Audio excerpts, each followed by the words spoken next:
Hello, I'm Isaac Hayes III, founder and CEO of Fanbase. And right now we're accepting investors in our $17 million round to revolutionize the future of social media.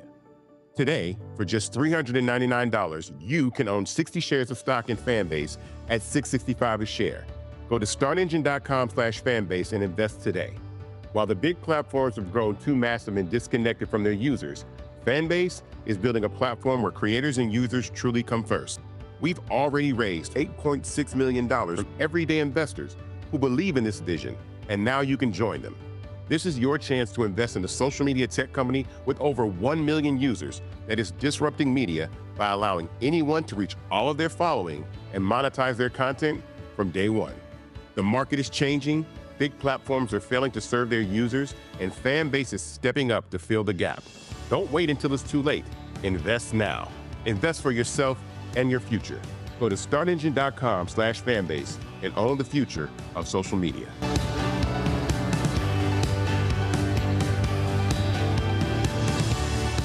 Folks, Black Star Network is here. pulling no punches. I'm real revolutionary right now. Support this man, Black Media. He makes sure that our stories are told.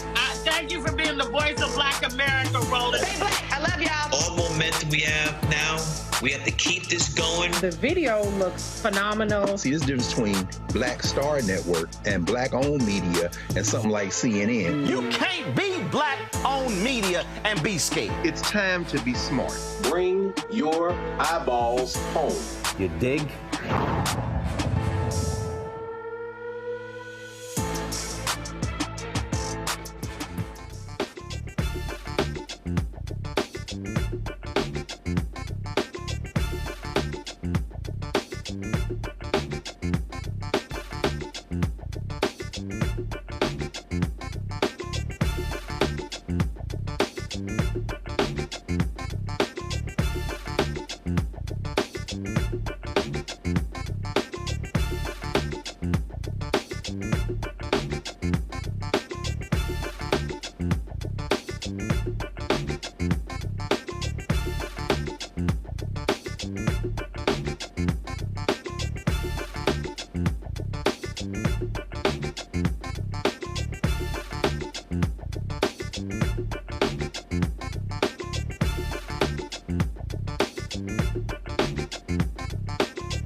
Today is Wednesday, February 19th, 2025, coming up on Roland Martin Unfiltered, streaming live on the Black Star Network. An 11-year-old Texas girl gets bullied so bad about her family's immigration status. Literally, her classmates were threatening to call ICE as she took her own life.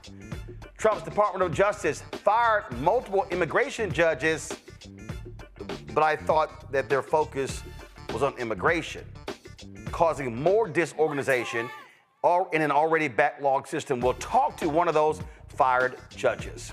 We'll also talk to a law professor about the repercussions of our children that will face if the Department of Education gets dismantled or severely hampered. We'll be joined by House Minority Leader Hakeem Jeffries to talk about how Democrats are fighting back against this Donald Trump, Elon Musk attack on America. Plus, in our Crocket Chronicles, Congresswoman Jasmine Crockett explains why midterm elections are vital and tells the View audience that if they don't understand how dire our situation is, they will soon find out once Trump's policies fall at their doorstep. That and more. It is time to bring the funk. I'm Roland Martin Unfiltered. On the Black Star Network, let's go. He's got it. Whatever the miss, he's on it. Whatever it is, he's got the scoop, the fact, the find. And when it breaks, he's right on time and it's rolling. Best believe he's knowing. Putting it down from sports to news to politics. With entertainment just for kicks, he's rolling. It's on go, roll, roll, y'all. It's Roland Martin, yeah. Rolling with Roland now. He's funk, he's fresh, he's real, the best, you know he's Roland Martin now.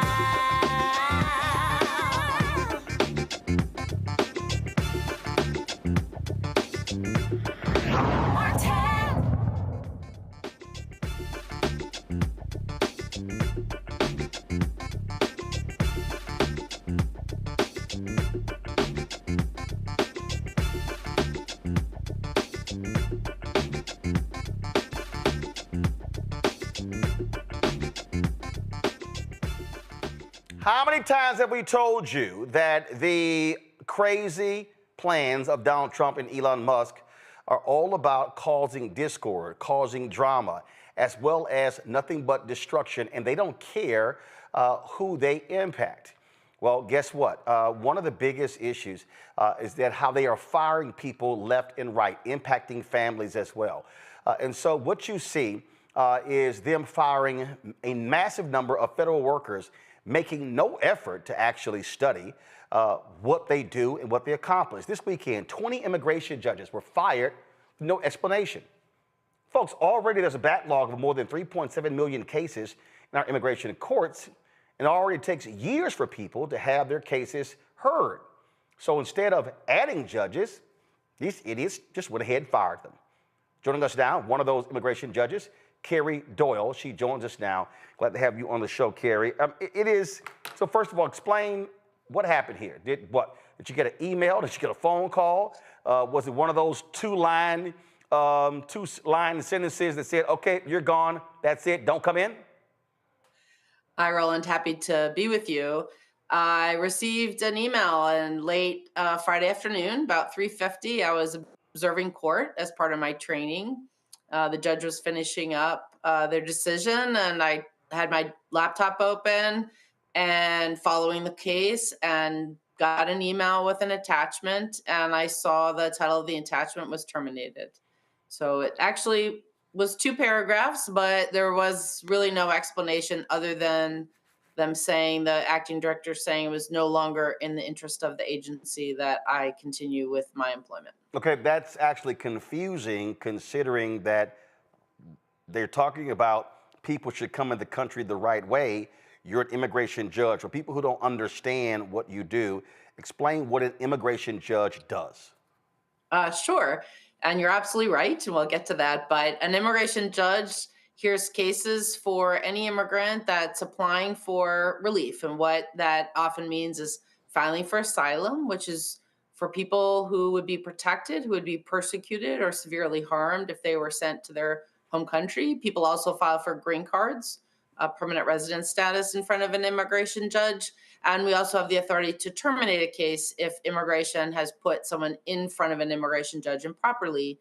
A judge will make the finding either to grant the person's application so they can stay in the country or order them removed.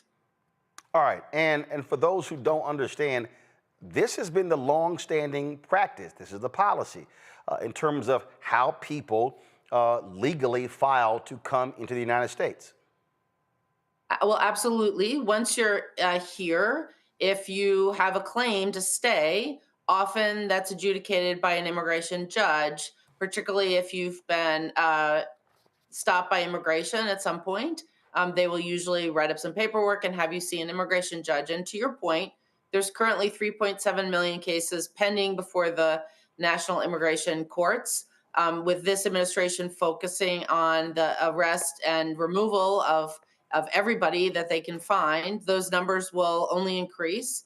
Additionally, the communities that were paroled in, including large Haitian community, Venezuelans, Cubans, and Nicaraguans, they're ending their parole. They'll end up in immigration removal proceedings in front of an immigration judge also to have their asylum cases heard, as well as anyone who has temporary protected status that's being terminated as well. So these numbers will just grow.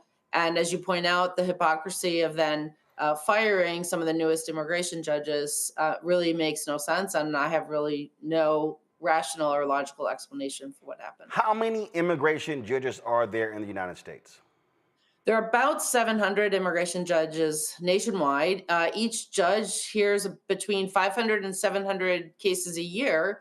So the 13 immigration judges of the new group, the new class that was coming in, of which I was a member, would have heard between 8,000 and 9,000 cases this year alone.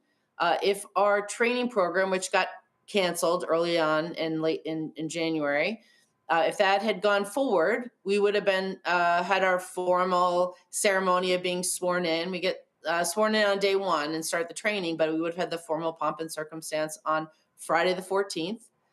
We would have started hearing cases late this week, most likely. But instead, we all got termination notices on that Friday instead. And walk us through in terms of what the application is, because this is not like the political appointees where a president gets to pick their federal judges. They're confirmed by the United States Senate. That obviously, whether they want to say it's not, it's actually a very political process. So how does one become an immigration judge? Do you apply? Are you recommended by a member of Congress? How does that happen? Right, absolutely. That's a great question. It's a civil service hiring. So with everyone in the federal government, it's a neutral application process.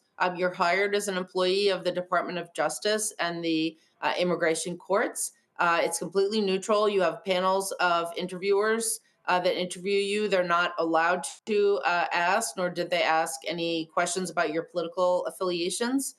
Going through, you need to have at least 7 years of experience as an attorney. Some folks come in with extensive immigration experience. I've had 30 years of experience in immigration, both representing individuals in the nonprofit and private setting, as well as working for the federal government for the Department of Homeland Security. So I have really unique perspective coming in, but we also had some veterans that were in our group and some folks from different backgrounds. So again, it's a neutral application process, and we're hired the same as the other any other federal employee through a neutral system.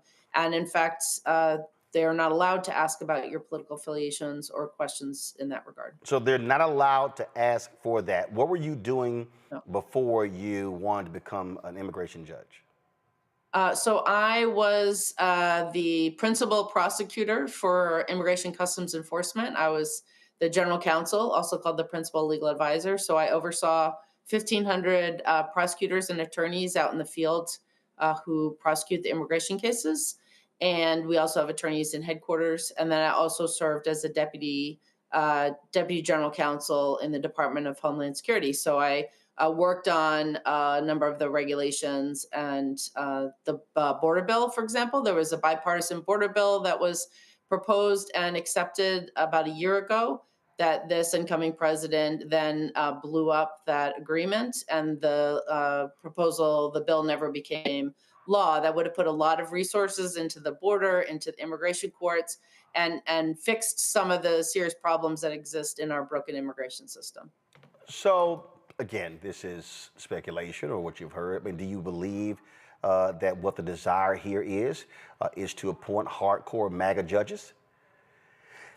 Honestly, I don't know what the goal is here. I think your guess is as good as mine. I would like to know. There's been very little information shared.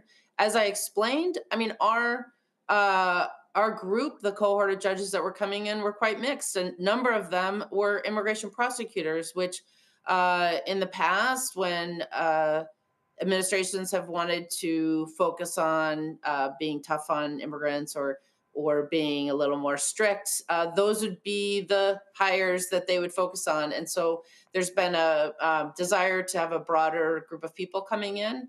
But nonetheless, a good number are immigration prosecutors who the office I used to head, but they have extensive immigration experience, which is quite helpful. And then we had people that had come from other backgrounds, and I had both in my background, so both being a prosecutor and being a defense attorney, if you will. It's just baffling, and I think that the problem here is that in your case and so many others, they're just firing folks and they have no idea what they're doing. I mean, they literally fired 300 workers who were responsible for overseeing our nuclear system, and then it was like, oh crap, we kind of like need to call them back. It's happened in other agencies. That tells you right there, there's no rhyme or reason. It's literally, oh, you know what? They got to go. I mean, there's no thought going to any of this. No, it makes, right. It just, baffling is the perfect word. It makes absolutely no sense. Again, with an administration that has a focus on immigration removal, you need the immigration judges to issue the removal orders. Those are the orders that are then carried out when the person is removed from the country. And the system is already overloaded with the 3.7 million cases. This group of 13 judges would have heard between 8,000 and 9,000 cases this year, which will not be heard and have to be spread around the existing immigration judges.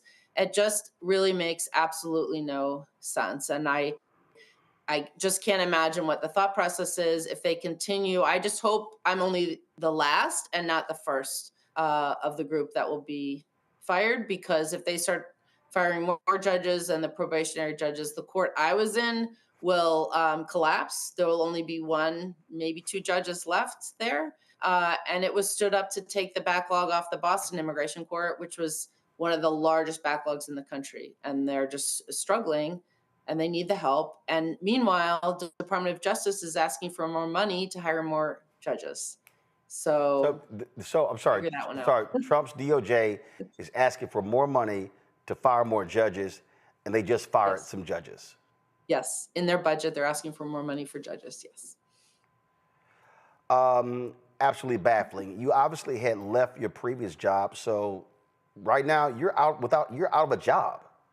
I am unemployed, and I have a child in college with a very big bill, so I need to fill out my unemployment paperwork. I haven't had time, and then figure out what comes next for me. It's certainly a very unsettling place to be. Some of my colleagues that were in the same class had moved to other cities. One of the veterans had the moving van outside with boxes being loaded when he got the email.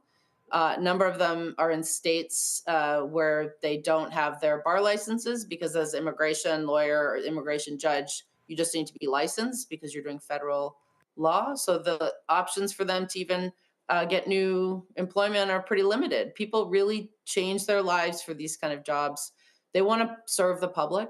They want to serve the nation. To work and have a mission and to feel like you're giving back is an amazing opportunity. I love working in the government, and I would have really cherished this opportunity. And again, number of veterans, people coming from different backgrounds, and this is just heartbreaking, honestly, and baffling, as you said. No, and I keep making that point that by them doing this indiscriminately, it's impacting individuals. It may lead to people actually being evicted, losing homes. They've got children in college. They've got uncertainty there. it's going to cause individuals to potentially have to apply for SNAP benefits or other government benefits because of this sudden termination, and then they're trying to cut that as well. And so there are real world consequences to this willy-nilly, just whack people, who cares who they are, and then let's go out and just scream, hey, we're saving you billions of dollars a day when they actually aren't. Absolutely not. Imagine how much money it costs to hire us. I interviewed in October 2023. You have resume review, 2 interviews with panels of people, of judges, other judges. You do a background check, you do a drug test, you get biometrics taken. It's a process, and it costs a lot of money to hire people. And now we've been fired, and even if they replace us, it's going to cost a lot of money and take a lot of time to bring more people on board. And there's real world consequences, both for the employees that have been fired, but also for the people that are appearing in immigration court. They will have, as we discussed earlier, they're going to have to wait even longer to have their cases heard. And some of them need to have decisions in their case because they may have family overseas that they need to get to safety here. And they're just having to wait longer and longer because of this confusion and misguided decisions that are being made. Unbelievable. So unfortunately, sorry to hear that you've had to endure this and so many others. And hopefully people in this country will realize the destructive path that we're seeing take place as a result of these just ridiculous decisions by people who are grossly unqualified to even do these jobs. We appreciate it. I hope so.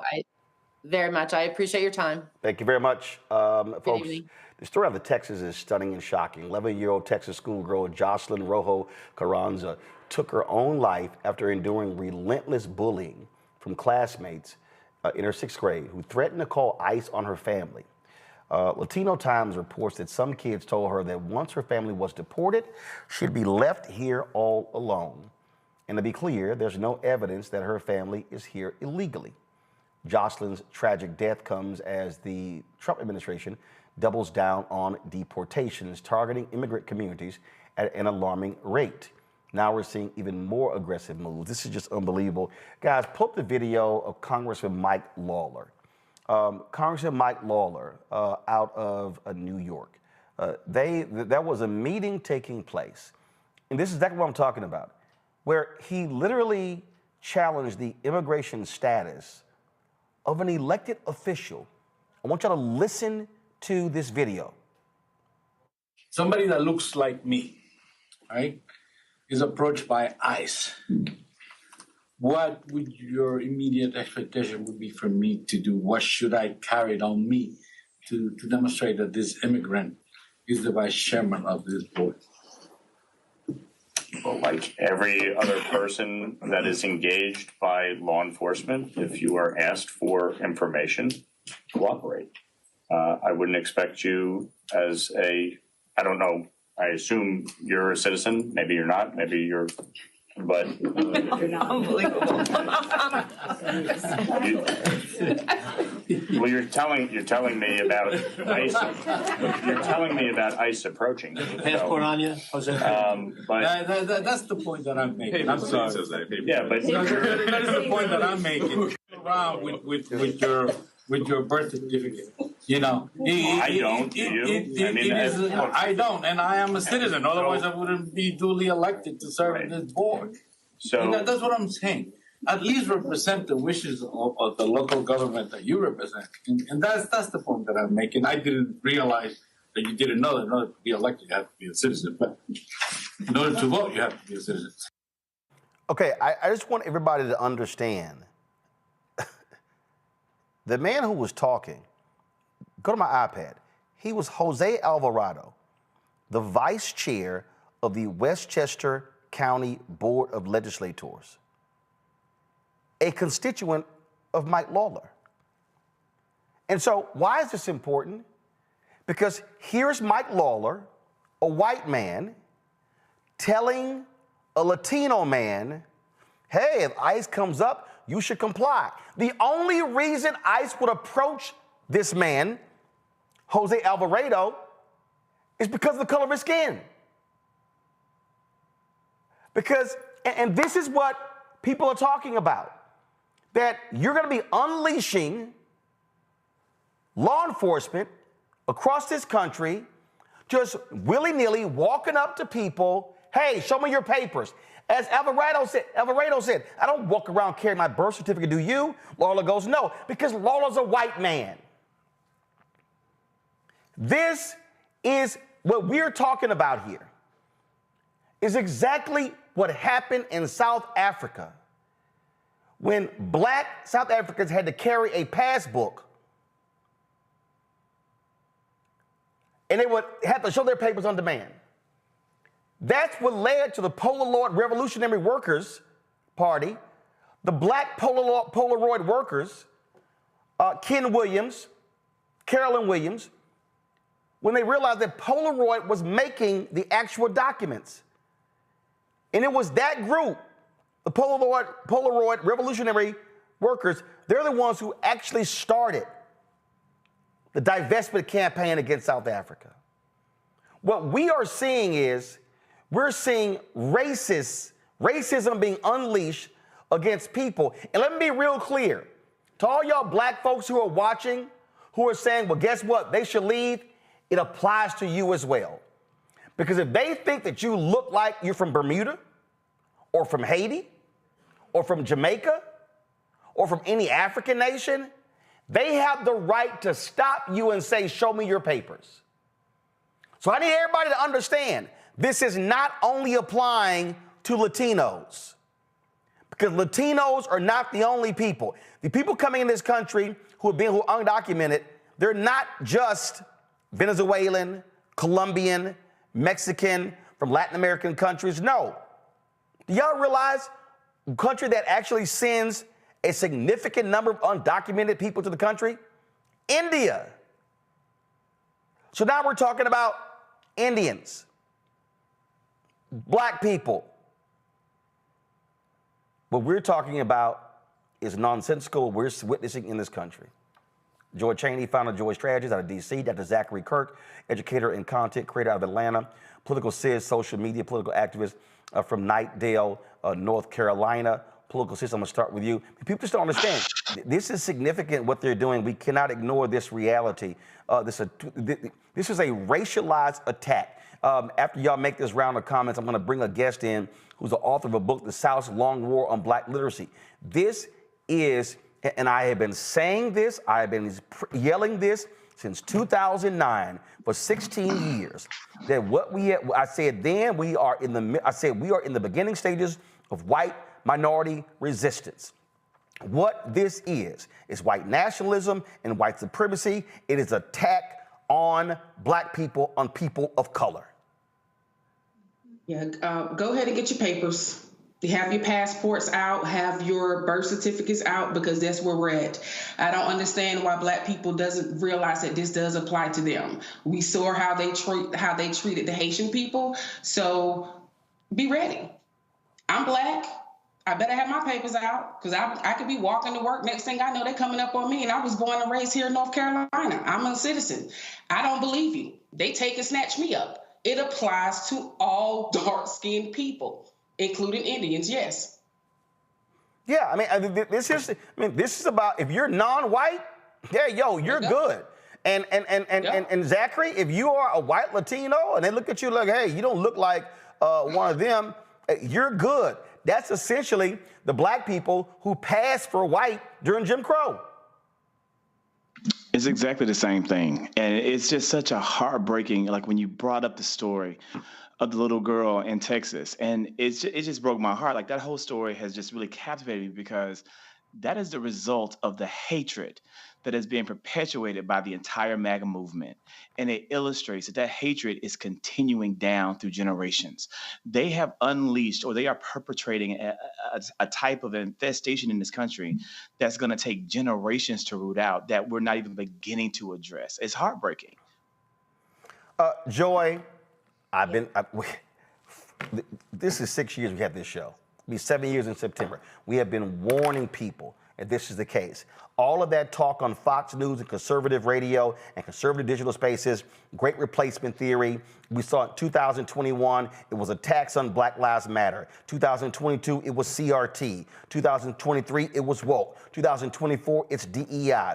What this is absolute white anger at the changing demographics of the country, and what they are doing is shameful and despicable. And frankly, there were so many people, supposedly progressives, supposedly Democrats, supposedly independents, who voted for this. Oh, I'm sorry, they didn't vote for this stuff, they voted for the policies. Well, these are the policies. That's right. And this time, there can be no mistake what he meant. Last time, unlike us, many people found themselves confused, thought they were going to get something else. But this time he was very much on the nose, very plain spoken in terms of what he was advocating for. And Project 2025 made it even plainer. So none of those people have any excuse, and we're not going to tolerate this. That was racism. That was xenophobia. That was misogyny.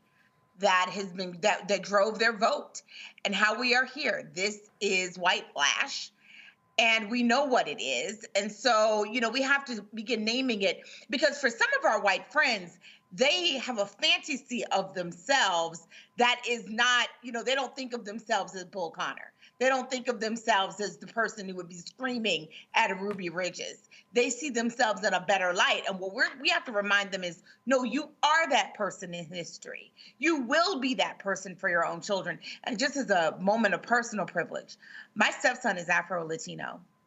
And the first time Trump was elected, he was scared for himself and his family. Now, he's a citizen and his father is an American, and he was born here. But children don't always understand, right? And so I grieve for that child who in this case understood the threat being made to her because she was being bullied by the students around her. But that Donald Trump is so indiscriminate with his words that he doesn't understand that even if someone's here illegally, they're not bad people. And most Americans, to the extent they were concerned about immigration, were concerned about criminals, not law-abiding people, but for the fact that they're here illegally, and their family members. That is so grievous. I pray for her family. This is a perfect example.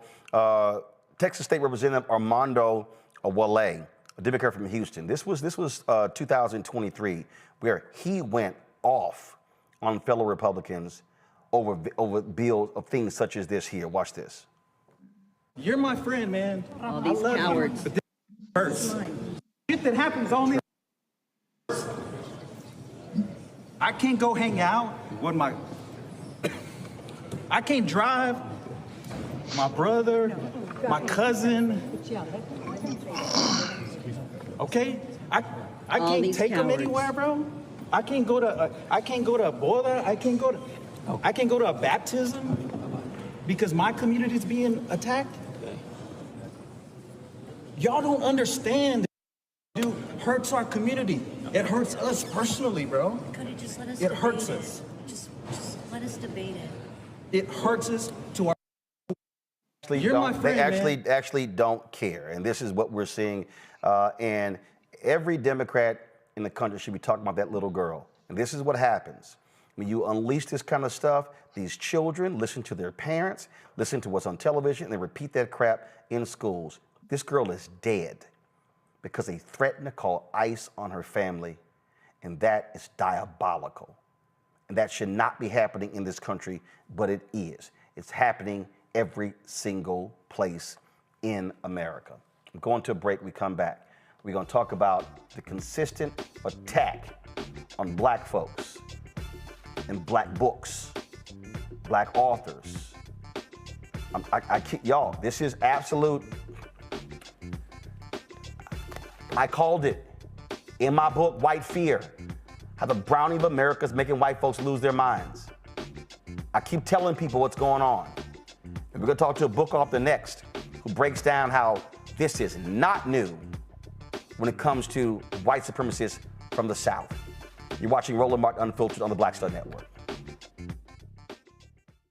speak on the other side of change. Abolition focus. Should we aim for reform or abolishing the entire system? Timon Felix lets us know how much possibility lies in abolition. That is such a radical image because it offers the suggestion that we already know to be true, which is that we have what it takes to take care of each other and to take care of ourselves. Watch us on the Black Star Network, so tune in to the other side of change.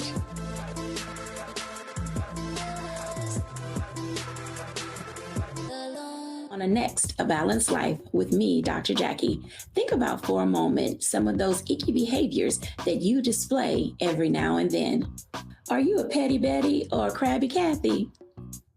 Where do those less than attractive traits come from? We all have them. And more importantly, how do we get rid of them to make certain that they don't infect other people? Pettiness is something that we all carry. It's just make sure that you carry it well and you don't use it to intentionally hurt. On the next A Balanced Life with Dr. Jackie on Black Star Network. What's up, y'all? Look, Fanbase is more than a platform. It's a movement to empower creators, offering a unique opportunity for everyday people to invest in Black-owned tech, infrastructure, and help shape the future of social media. Investing in technology is essential for creating long-term wealth and influence in the digital age. The Black community must not only consume tech, we must own it. Discover how equity crowdfunding can serve as a powerful tool for funding Black businesses, allowing entrepreneurs to raise capital directly through their community through the Jobs Act.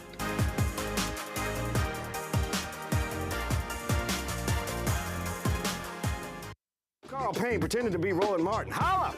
You ain't got to wear black and gold every damn place, okay? Ooh, I'm an alpha, yay. All right, you're 58 years old. It's over. And you are now watching Roland Martin Unfiltered. Uncut, unplugged, and undamn believable.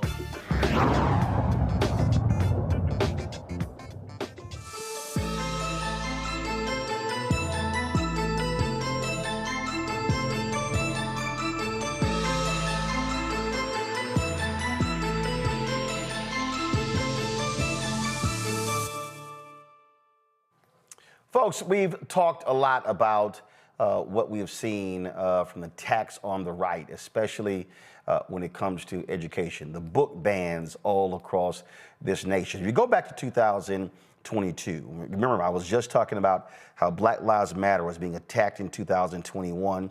Then all of a sudden in 2022, it was all about CRT. That led to Moms for Liberty taking over school boards, especially in the South. What then happened, they came in and started firing Black superintendents, progressive superintendents.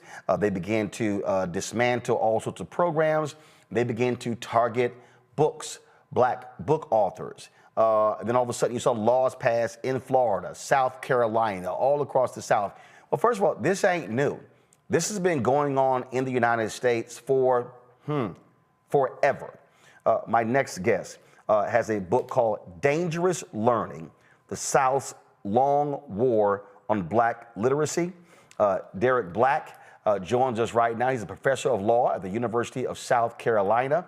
Glad to have you on the show, Derek. I mean, the thing about what you lay out here in this book, this is American history. This is Black history. And the problem is the folk who are doing it, they don't want students to read your book. They don't want people to know what has been happening in this country for decades, for centuries. Talk about that.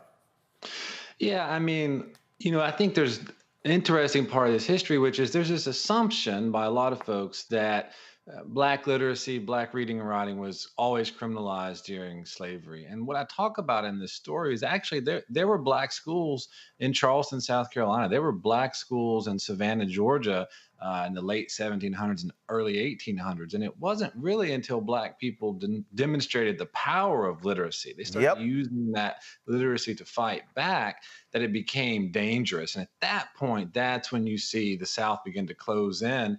I start with the man, Denmark Vesey. A lot of people may not have heard of him, but he was born into slavery, actually got his freedom with a lottery ticket, if you can believe that. He'd been hiring himself out, sharing some of the proceeds. He buys a lottery ticket, gets his freedom, and spends the next 20 years developing his literacy. And in the early 1800s, he's reading congressional debates about slavery. He's reading about the Haitian Revolution and that folks there are free. He's reading the Bible and interpreting it for himself instead of what he was hearing at the church. And he starts preaching a message of freedom. And that certainly resonates, right? He writes a letter to the president of Haiti. Will you receive us? He starts making all these arguments, and, there were estimates that thousands of Black people were ready to follow his lead. And it really is only when that story slips out at the last moment that, at least in South Carolina, whites go, wait a minute, this sort of reading and writing thing is pretty dangerous, and we need to start cracking down on it. There's some other figures, happy to jump into them, but I want to follow your lead. But you have this sort of, decade or so in which Black people are demonstrating how powerful reading and writing is, and that's what causes the repression prior to the Civil War. Well, first of all, James D. Anderson makes that perfectly clear in his book, The Education of Blacks in the South, 1860 to 1935, because there were so many slaves. He talks about one woman who says she was responsible for more slaves being killed than a white plantation owner because she was teaching them how to read. And the reality is those white plantation owners understood that there was power in that book. Frederick Douglass said, once you learn to read, you will be forever free. And what those people of African descent, those enslaved people of African descent realized is like, wait a minute, if they are trying to kill us, if we're caught reading, it must be something powerful about that book that they want to keep it from us. I mean, that's actually the sort of interesting thing that happens, which is once it becomes criminalized, it becomes this forbidden fruit. And you're exactly right. Like, communities keep this knowledge and keep it secret, and they run secret schools for 3 decades, and it becomes the forbidden fruit. But as some Black people said, it was like the Black man who could read and write, had magic in his hands. He had magic in his heart, and he could wield it. And that was an incredibly powerful tool that, people try to share with each other in secret and keep alive. And of course, you mentioned Frederick Douglass. He's writing people's freedom papers, right? He's forging his own papers to get to the North.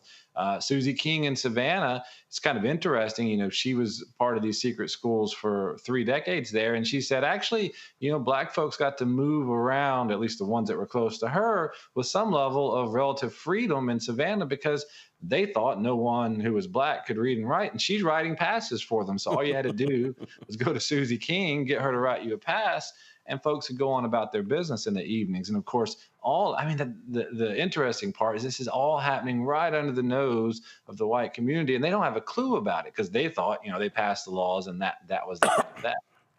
I've talked about this because of what, like I say, I've probably sold more copies of James D. Anderson's book than he has because I've talked about it so much across the country over the last 20 years. And the reality is America should be thanking the ancestors, the people of African descent, the formerly enslaved people of African descent, because that's why we have taxpayer-funded education.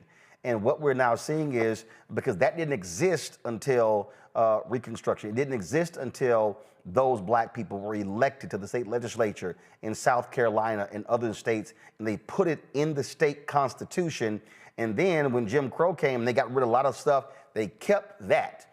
That is publicly financed education is a gift from formerly enslaved people of African descent. Yeah, I mean, look, it sounds like you're the professor here. I mean, I'm impressed with all of this because, I mean, you're hitting it nail on the head here, which is that, you look at W.E.B. Du Bois in his book, Black Reconstruction. Yep. He says public education is a Black idea in the South. And that's exactly true. You look at Southern whites, illiteracy amongst Southern whites was 4 times that of the North prior to the end of the Civil War. And that's because there was no public education system to speak of in the South. Yeah, I mean, Anderson says, I'm correct, that 92% of Black students in Memphis were enrolled in school, and it was about 40% of whites in Washington, D.C. That's right. There was some fascinating periods where you had Black children because it had been repressed so long, right? People were desperate to go to school, to get something that couldn't be taken away from them. I mean, that's the other key, right? These freedom schools started before the end of the Civil War. And, Black people didn't know how this thing was going to turn out. They didn't know what Abraham Lincoln was going to do or not going to do, but they knew if they got their education, they had something that couldn't be taken away. And so, yeah, the numbers are astronomical. And the things that I really sort of detail here in this book is those early schools here in the South Carolina Sea Islands where people are literally relocating, right, to different places to be close to the best school. They are rowing across the bay, in the early morning to get to the school, right? I mean, the outpouring of passion to get to school is really something we've never seen in American history like that moment. And that passion breeds leaders. Those leaders, as you say, become, they become constitutional delegates to the South Carolina Constitutional Convention of 1868. They become, United States representatives, and they become the people who make the laws that makes public education a reality, not just for Black children, but for all children in the South. So it really is this magical moment that's partly about Black literacy, but it's also the story of public education. And, it's also, as we look now, all this conversation about, the Federal Department of Education and, it's, labor union handout, blah, blah, blah, blah, blah. Well, guess what? The first United States Department of Education was created in 1867 during Reconstruction because as Congress saw these schools being created in the South, they wanted to make sure that they continued, and they wanted that public education program to expand across the country.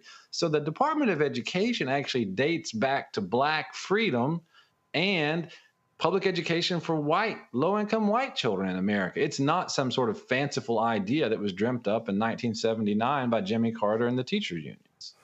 You end the book in the 1800s, but the reality is this book could have continued from the Great Compromise of 1877 through Jim Crow, because what you lay out here, we saw continue in the South, but also across the country, but really in the South during Jim Crow. We saw it continue through the Brown versus Board of Education 1 and 2.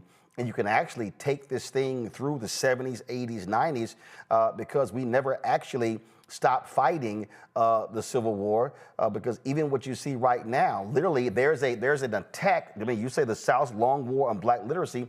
There is an attack as we speak right now across the South when it comes to books, Black book authors, subjects that deal with the issue of race, laws being passed that, if somebody white is uncomfortable with a topic in the classroom, then if they complain, the teaching has to completely cease.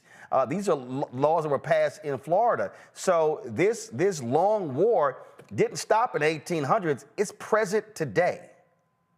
Yeah, I mean, I dig deep on the 1800s because I think that's a period that most people are not as familiar with. But, in the last chapter, I sort of very quickly skim over, like, how did that period become today, right? Well, so one of the things that happens during Jim Crow is that although there's this beautiful moment in history during Reconstruction for Black people and for poor whites in education, those sort of old sentiments about history, about equality, they come up, right? They come right back during Jim Crow. And so they start perpetrating this lost cause narrative that the Civil War wasn't really about slavery and that, Black people aren't fit for citizenship. So they start putting that narrative in there, right? And they segregate schools, they change the way they're funded. We take some big steps forward with Brown versus Board of Education, but, school desegregation only lasts for a decade in most places. And we began going backwards in the mid 80s, right? And, school desegregation and equality, at least in terms of race, really flatlined about 4 decades ago. But what happened, and I talk about this in the book, is that, after George Floyd's murder and the murders of others, we had a new push for equality in America. We had, at least in our schools, we had a new push to be more inclusive. We had a new push to think about, maybe we should think more seriously about our history. And that's when we have another backlash. And so what this book really is a story of, 2 steps forward. Hopefully it's only 1 step back. But the arguments that we hear today, they echo of the past. You mentioned making white folks uncomfortable with history. I point out that when we hear legislators saying we shouldn't teach this history because it makes white people uncomfortable, it reminds me of John C. Calhoun, the senator from South Carolina, arguing that the discussion of slavery should be banned in the halls of Congress because it injures white honor, it injures Southern honor, and therefore they impose a gag order on the United States Congress. And so this uncomfortability with self-critique of America, or the South uncomfortability with the less rosier parts of its history, is, as you said, it's not new. It's been there, and we're still struggling as a country to come to terms with a difficult past. I believe, because you brought up the death of George Floyd, May 25th, 2020. When that happened and I saw the reaction, I said, this is a third Reconstruction. And I said then, but this third Reconstruction has to last a minimum of 20 years, unlike the first two Reconstructions. And the reason I thought, and I also, we can pull the tapes of what I said then. What was so dangerous about that was because the Black Lives Matter movement was the first Black movement for social justice in American history where a majority of Americans approved of it. And I said then that was the most dangerous thing to white America, because you had young white folks who were understanding, who were seeking out other sources, who were learning about the real history, not his story. And I kept warning people, the backlash is coming, it's coming. And as that thing was developing, then when I began to see the attacks on BLM, then the attacks on critical race theory, where Christopher Rufo publicly stated they wanted to lump anything dealing with race under CRT. And then from CRT went to woke, and woke went to DEI. And there's a reason why education is a part of this, because what you just said about Calhoun is what these folks want today. They don't want any conversation about race, about history, about slavery. They sure as hell don't want people to know what was actually happening, what you described in your book, what Anderson describes in his book, what W.B. Du Bois describes in his book, what Eric Foner describes in his book on Reconstruction, because that's telling a real version of American history. And frankly, there are people today who want white Americans, but also Black Americans, Latino Americans, Asian Americans, Native Americans. They want them wholly ignorant of American history so they can walk around and believe the fallacy, the fraud that we've been taught in our school system. Yeah, I mean, there's a lot of echoes here, but I'd add, Roland, there actually is something different, and it scares me. And what it is that for all the racism that's been part of our public education story, right, for all the segregation and inequality, there has always been a commitment to stick with the public education project, right? So during or at the end of Reconstruction, there were some who said, let's do away with public education altogether. It's benefiting too many Black kids. And a lot of white legislators said, yeah, and we can segregate these schools, we can make them unequal, but let's keep this public education project, right? After Brown versus Board of Education, Virginia passes a statute that says, let's have private school vouchers and you can just close your public schools. And the Supreme Court strikes that down. But there's actually a lot of other communities, and Jim Ryan writes about this in a book about Richmond. They said, look, if our choice is between no public education and integrated public education, we will very reluctantly take integrated or desegregated education. But what has changed in this moment, if you sort of step back in it, is this is the first time in American history that the public education system itself is being condemned. The public education system itself is trying to be taken down. And, I've written about this in my other book, Schoolhouse Burning, right? If public education has never been perfect, it's never fully served students of color, and probably never will in my lifetime, but it has consistently tried to make steps forward. We have made important steps forward. But if we give up on that institution, if we remove that as a pillar of American democracy, which is what many conservatives are trying to do, I don't know how we move together as a people. I don't know how it is that we can all go to separate schools, learn separate histories, learn separate sort of religious tenets, believe some people are inferior and others are inferior or superior, and move forward as a multiracial, multi-religious democracy. So to me, they're taking it even one step further. This is a war on everyone's public education at this point. But Derek, to be honest, I don't think that, I got no problem saying it, I don't believe these people even want poor white people educated. I think what is happening here is you have these billionaires who are desperately trying to change public education, public financing. You look at Tennessee, you look at the voucher scam in Tennessee, you look at the voucher scam they're trying to pass in Texas. I saw ProPublica had a story just today that said that they studied the various zip codes, that when it came to poor areas, only one out of every 100 students was taking advantage of the vouchers. In rich zip codes, 28 out of 100. I believe what you're seeing is, and I had Representative James Tellerico on the show talking about Texas. You don't have enough available private seats in private schools. Even Greg Abbott finally has conceded that, with this voucher scam, that it could lead to cuts in public funding for public schools. They don't want that. That's not their desire. It was one of Ronald Reagan's aides who said, let's start college tuition because we literally don't want everybody getting educated. I believe these people want an illiterate class of Americans in the future. Their actions are actually saying it. Yeah, that's one of the things I wrote a lot about this in public, in Schoolhouse Burning is, particularly this sort of anti-government sentiment. Like if you're anti-government at the federal level, then you're against Social Security and you're against Medicaid. If you're anti-government at the state and local level, you're anti-public education because that's the largest institution. That's where most of the taxes go. And so a lot of the billionaire and wealthy class actually just want to remove poor people from the public budget. Like, why are they spending money on someone else's education? And so that's driving a lot of it. And of course, there's religious elements that are raging against, secular education, and there's racial elements as well. Like they don't want to go to integrated schools. But I think you're exactly right. There is a substantial portion that says, look, let's have a laissez-faire approach. Everyone take care of themselves. And this voucher scam, as you call it, is really about getting people off the public dollar. Because once you get them in a private system, you're not obligated to meet the full cost. You're not obligated to raise the cost of the value of the voucher each year. And there's no reason to believe they would. That's number one. But number two, as you point out, high quality private schools cost a lot more than the vouchers are worth.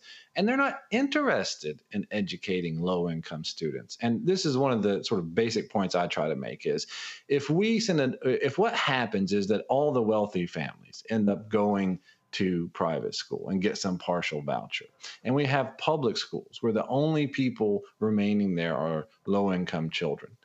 The public education project, as we know it, is over at that point.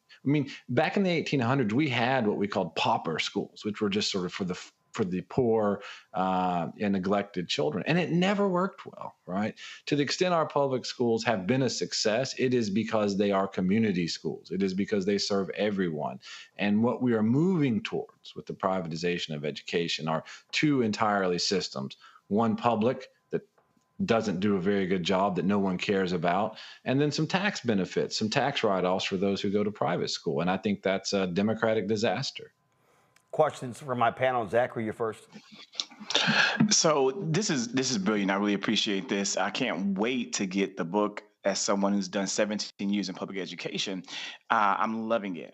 Here's a question that I have. We're looking at massive cuts coming from the federal government and the Trump administration to the Department of Education. What do you think will be the impact on Black and brown children in this country as a result of those cuts at the federal level?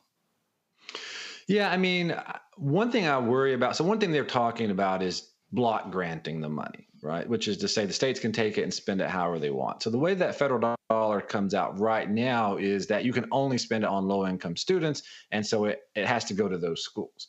So, Texas can take that money and give it to suburban schools if they want. I don't know what they're going to do. So that's problem number one, is the students who actually need the money, right? The students who this is set up for and who have extra needs, right? They may not be getting that money, and that's a big problem. And that's what I worry about most. But there is an irony here, which is, all these red states are saying do away with the department, do away with Title I, et cetera, et cetera. Look, and if Massachusetts wants to, it can walk away from the federal dollar. Like, it can support its system. If New York wants to walk away, it can do it. But guess what? Oh, the blue states can do it. Needs that money. Red states can't walk away. That's right. I have one brief follow-up. And it's this. As someone with the vast historical knowledge and context, right? Like, I'm looking through history to see times when Black people have faced similar situations and been able to overcome those situations. Can you think of a time frame that you're familiar with, or a situation or an example of when public education was under an attack like this, and the future of educating Black and brown children, specifically those who may live in rural poverty, was at such great risk, but Black people and the community found a way to overcome it? Yeah, I mean, look, Roland talked a lot about or mentioned Jim Crow, but I mean, there's a lot of perseverance there. I mean, there was this moment in Mississippi in particular when they were debating, what we're going to do at the schools, poll taxes, et cetera, et cetera. And Black leaders said, look, as long as those school doors stay open, right, we got a shot at citizenship. You want literacy tests to vote? Fine. We'll overcome. Now, of course, there's other things that came into play, but what you see is a period of the most educated, most sort of well-to-do Black folks leading schools, like lifting children up. And look, they were fighting against the odds, but there's a lot of success during that period. And so we need to hold that up. It certainly is a dark period in terms of public policy, but in terms of overcoming the odds, there's tremendous stories there. Or to back up even more, the secret schools during slavery, right? I mean, reading and writing was criminalized, but yet people found a way to keep running schools without the authorities knowing it, to keep that hope alive. I mean, it's unfortunate that we're talking about fighting against the odds in that way here in 2025, but at least the Black community has found a way to do that over time.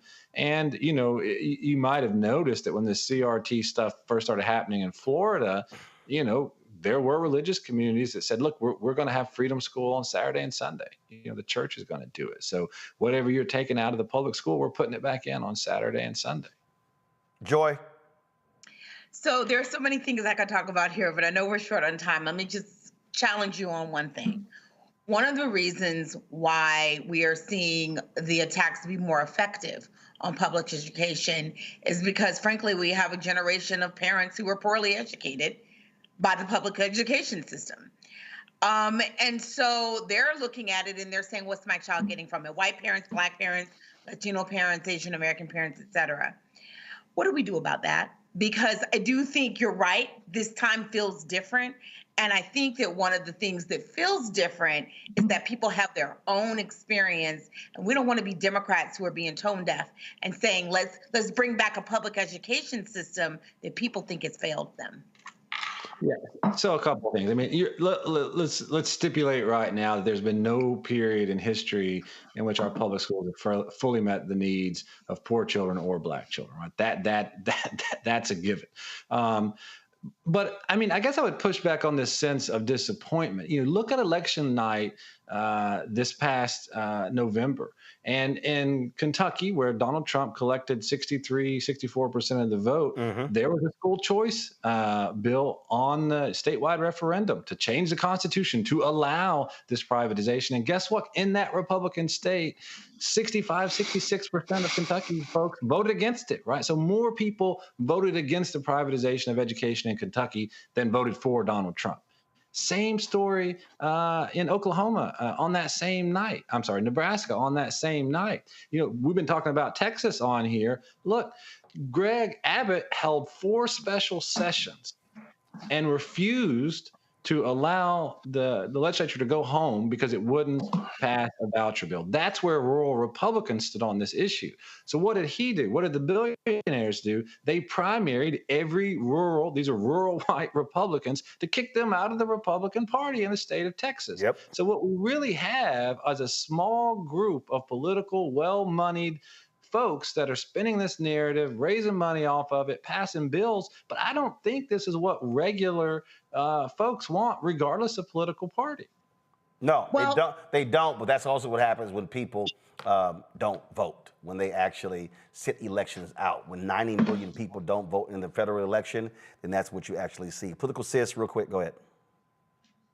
Thank you so much for coming on. That's one thing I want you to try to explain to the audience is that not having public education, when they take money away from public education and put it to the voucher programs or voucher school programs with schools, can you explain to the audience how it affects people, especially poor people in rural areas, in reference to transportation, in reference to being able to discriminate against your children's disability or religion? Can you explain that? And one more question, I hope you don't mind me asking. Can you also explain the importance of us having federal loans, grants, especially when it comes to Black women, because we rely on those programs so much?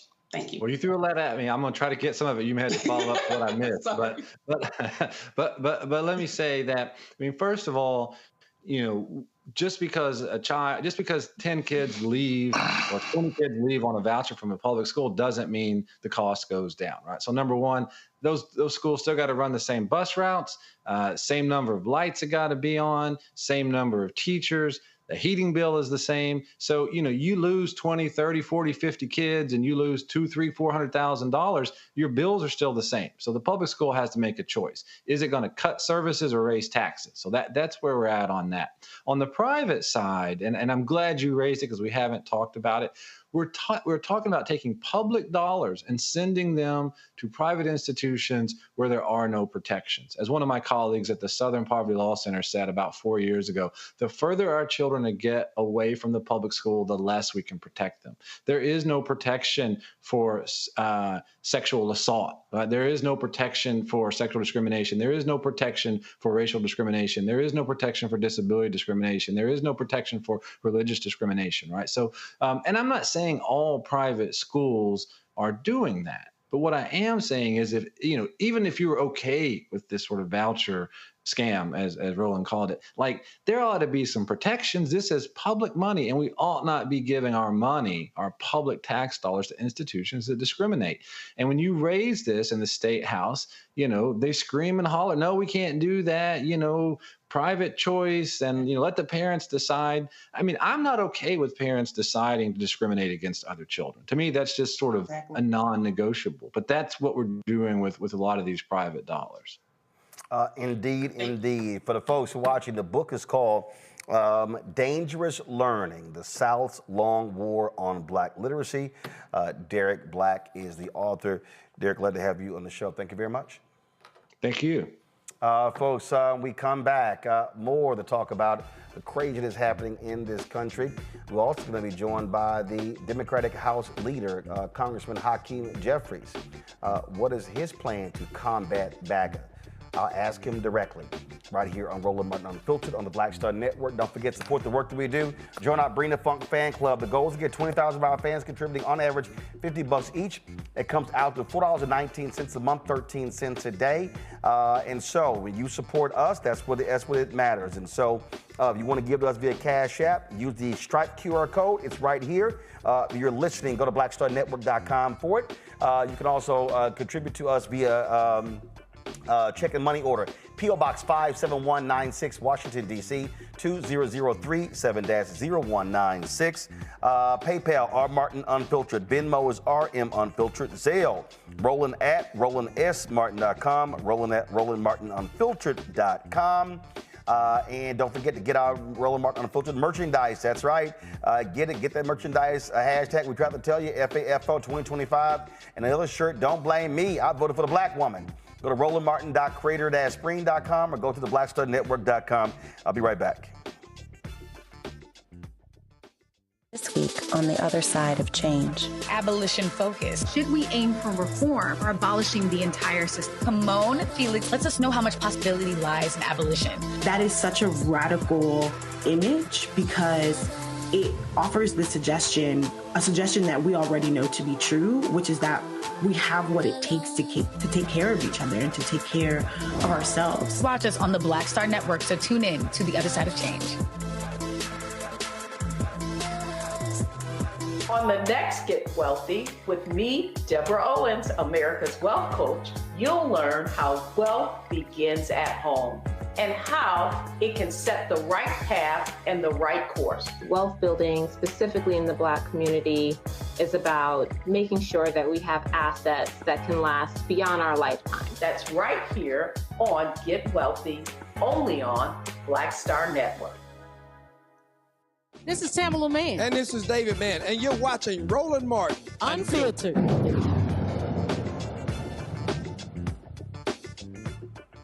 Folks, what we're seeing right now in America is an assault on what makes America America. You've literally got a twice impeached, criminally convicted felon in chief, Donald the Con Man Trump, who literally says that he is a king, who says that, frankly, he doesn't have to abide by constitutional law, that only he can determine what the law is. You see his administration literally tell a federal judge they're not going to comply with an order from that federal judge. These folks you see the actions they're taking. You see what Elon Musk is doing, how they are invading every federal department, how these people, we don't know who they are. There are no protections. They wanted to get into the personal taxes of every single American. They are firing people left and right.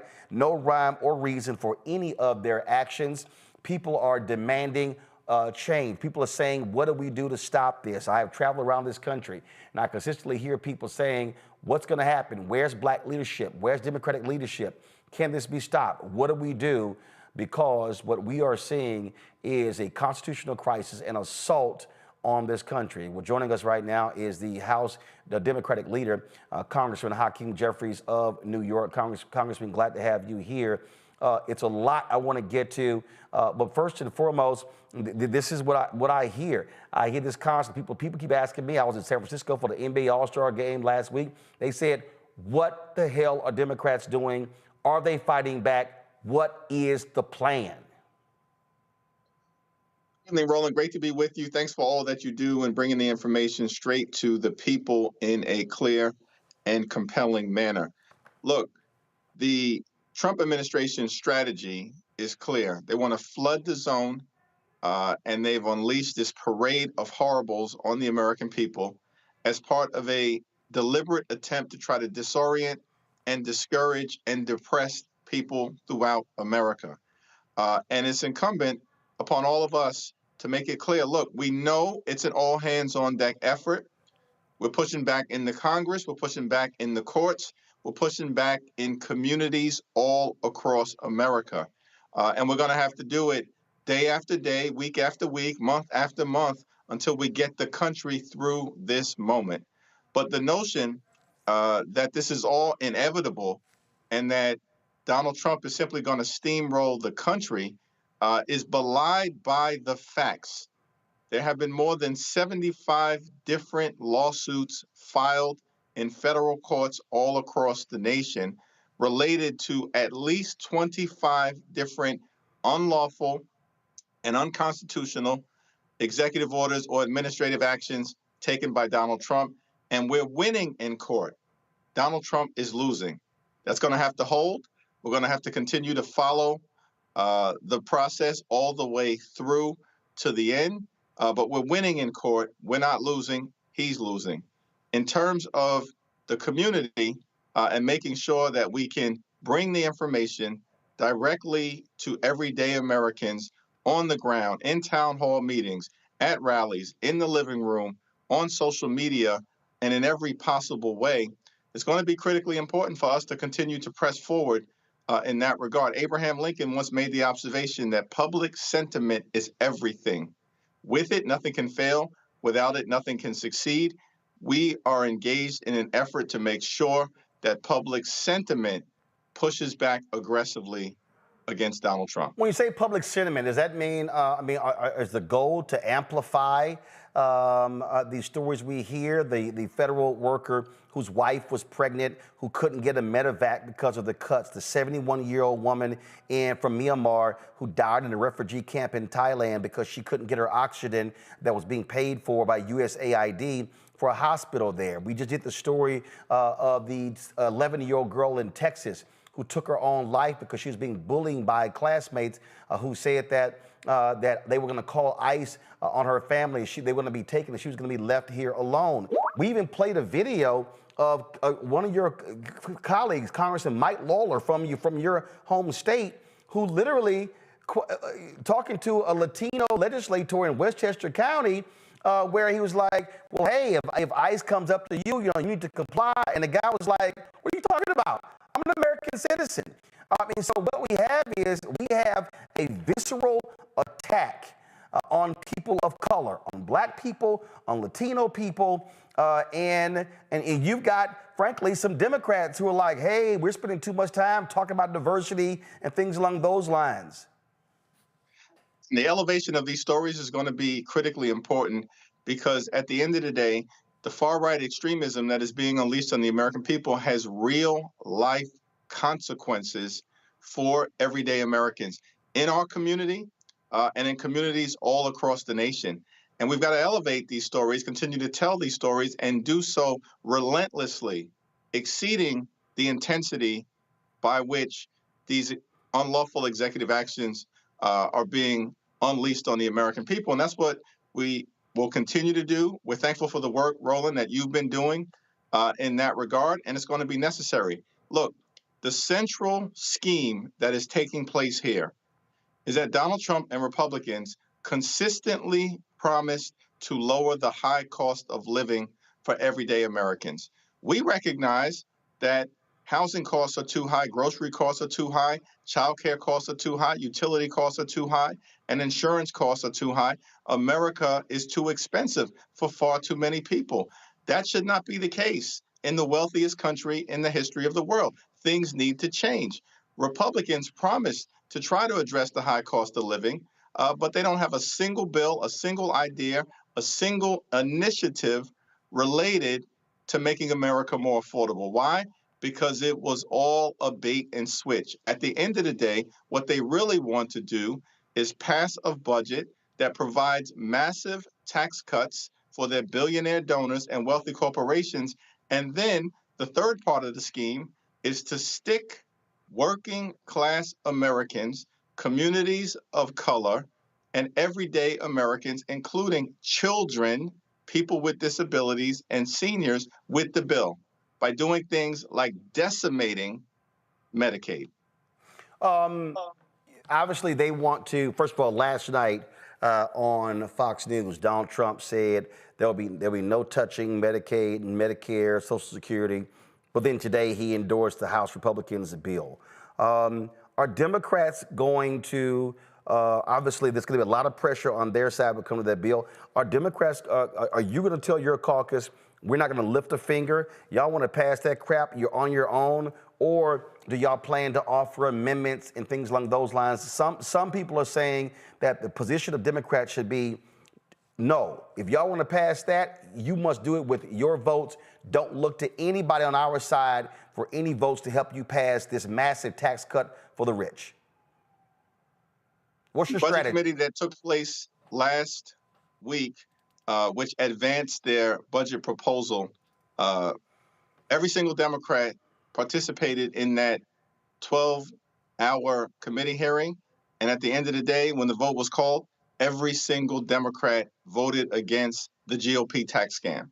And it's my expectation that you'll see that same level of intense and principled and enlightened opposition as we move forward, because the impact on the American people would be so devastating. Cuts to Medicaid, cuts to nutritional assistance for children and families and veterans, cuts to housing assistance at a moment when we should be trying to make affordable home ownership accessible to people as opposed to making it more difficult. Next week, it's our expectation that the Republican tax scam will be on the floor of the House of Representatives. We'll be able to debate it extensively and reveal for the American people what it's all about, why it will be so harmful, and why we, of course, are going to do everything that we can to stop it. Some Democrats said that they've been critical of a video that was circulated, that was edited, where you said, hey, we don't have any leverage, we don't have any power. For the people who don't understand politics, Republicans, look, they have a 3-seat majority in the House. So the question for you, what leverage, what influence, what power do you and Democrats have to stop Republicans from what they're doing? The Senate is a lot different, where one senator can actually hold up a lot. Is Chuck Schumer, your colleague there, is he trying to be as aggressive as possible in doing that on the Senate side? Because all I keep hearing from people is they want to see a fight. They want to see Democrats breathing fire, firing away, and saying that we are going to do all that we can to stop the MAGA right from, frankly, destroying the country. Budget Committee Democrats fought incredibly hard last week, and I think you'll see that level of fight continue to take place when the bill reaches the floor in the House. And it's my expectation that we'll see a similar level of aggressive and principled opposition in the Senate. Now, what's important to understand is that in the context of that leverage discussion, the question related to Speaker Mike Johnson and Republicans trying to set the stage to blame House Democrats for their inability to fund the government, meaning the Republican inability to fund the government, which could relate and result in a government shutdown. And the reality is, Roland, that Republicans have been lecturing the country for the last few months about how they allegedly won a big and decisive mandate. They control the House, the Senate, and the presidency. They have the responsibility to fund the government at the end of the day, particularly given the context of their complete control of the situation. And the notion that they would try to blame Democrats for their inability to govern is something that it was very important to shut down and make clear to Speaker Johnson that we are not going to let them get away with perpetrating that lie to the American people. At the same period of time, of course, we're going to fight as hard as we can to hold the Republicans accountable if they decide to support this bill that will be on the floor next week. All we need is 3 Republicans to join with the 215 Democrats that we have in the House right now, and we can stop any of this bad stuff from happening, from ever becoming law. But we cannot allow these Republicans to escape accountability. At the end of the day, they've got children, they've got pregnant women, they've got people with disabilities, they have seniors in nursing homes, they have rural hospitals, all of which will be devastated by the up to $880 billion in potential Medicaid cuts that are being proposed. And we will not allow them to duck and dodge and hide and not have the attention put on them where it should be at this moment in time. You created a rapid response team to respond and drive out information. I saw some criticism. They felt that the 3 leaders of that were way too old, that you should have had younger members on the rapid response team. So first of all, on this rapid response team, how many people are actually on it? How many people is a part of this? And how are they trying to craft the narrative and the message? That's the interesting thing, because the chair of the Rapid Response Task Force and Litigation Working Group is one of the youngest Democrats and one of the youngest members in the House of Representatives. It's Assistant Democratic Leader Joe Neguse. And it was made clear in the announcement of the task force and the litigation working group that Joe Neguse would be chairing it. Chair means leading it. What's confusing about that? Now, there are 3 co-chairs, Rosa DeLauro, who's the top Democrat on the Appropriations Committee, Jerry Conley, who's the top Democrat on the Oversight Committee, and Jamie Raskin, a brilliant lawyer, led the second impeachment, who's now the top Democrat on the Judiciary Committee. They are there because those three committees are the areas of jurisdiction that most relate to the unconstitutional and unlawful executive orders that are coming out of the White House. While you're talking, of course, this is the actual press release. Henry, go to my iPad. This is the actual press release here. I know we're running out of time. I want to ask you this here in terms of, and I've had to deal with this with a lot of people. What do you say to black women, to young black folks, and others? And I've heard this a lot. Man, we're resting. We're tired. We're tired of being out here. We put it all on the line trying to elect Vice President Kamala Harris. You know what? Let the rest of these people do all the work, pick up the slack. What do you say to them when you've got local elections in 2025, but also you need a highly motivated base to turn out in massive numbers for the 2026 midterm elections? We have an opportunity to take back control of the House of Representatives in 2026. We only need to flip 3 seats out of a total of 435. This is the narrowest majority that Republicans currently have of any Congress since before the Great Depression. We are very close to being able to flip the House and cut Donald Trump's presidency legislatively in half in 2026. At the same period of time, of course, we have to engage in that day-to-day, week-to-week, month-to-month effort through these first 100 days and beyond to continue to push back against the extremism that we're seeing. And we're going to be here. We're going to be in the arena. We need everyone to join us when they're ready. But obviously, the more people that get engaged, the better. Last point that I'd make, Roland, one of the things that has been undercovered, but that we've seen, and you and I have talked about this over the last few months, is that there have been several special elections that have already occurred subsequent to Donald Trump being sworn in on January 20th, including one in Iowa in a Senate district, state Senate district, that Donald Trump had won in November by 21 points.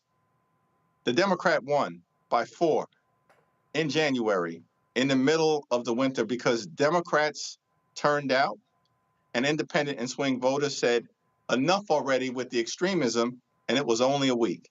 And we've seen a similar pattern unfold in special elections in Virginia, in Delaware, and most recently in the suburbs of New York with respect to the Westchester County executive race, where Donald Trump's endorsed candidate lost by 27 points in a jurisdiction that has had Democrats and Republicans within the last decade or so serve as county executives. And so people are engaged. People do understand the stakes.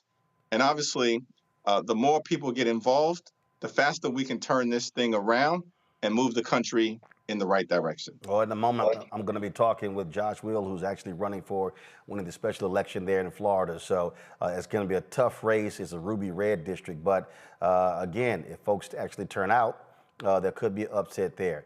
House Democratic Leader Hakeem Jeffries, we appreciate it. Thanks a lot. Thanks so much, Roland. I want to go to my panel real quick. Joe, I want to start with you.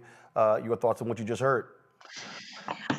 I loved everything I heard, but I will tell you this, and we've heard it on this show. The American people are looking for visible leadership. I know everything Leader Jeffries is doing. I know everything the Democrats are doing, and I'm excited about it, but I live in D.C. and I work in politics.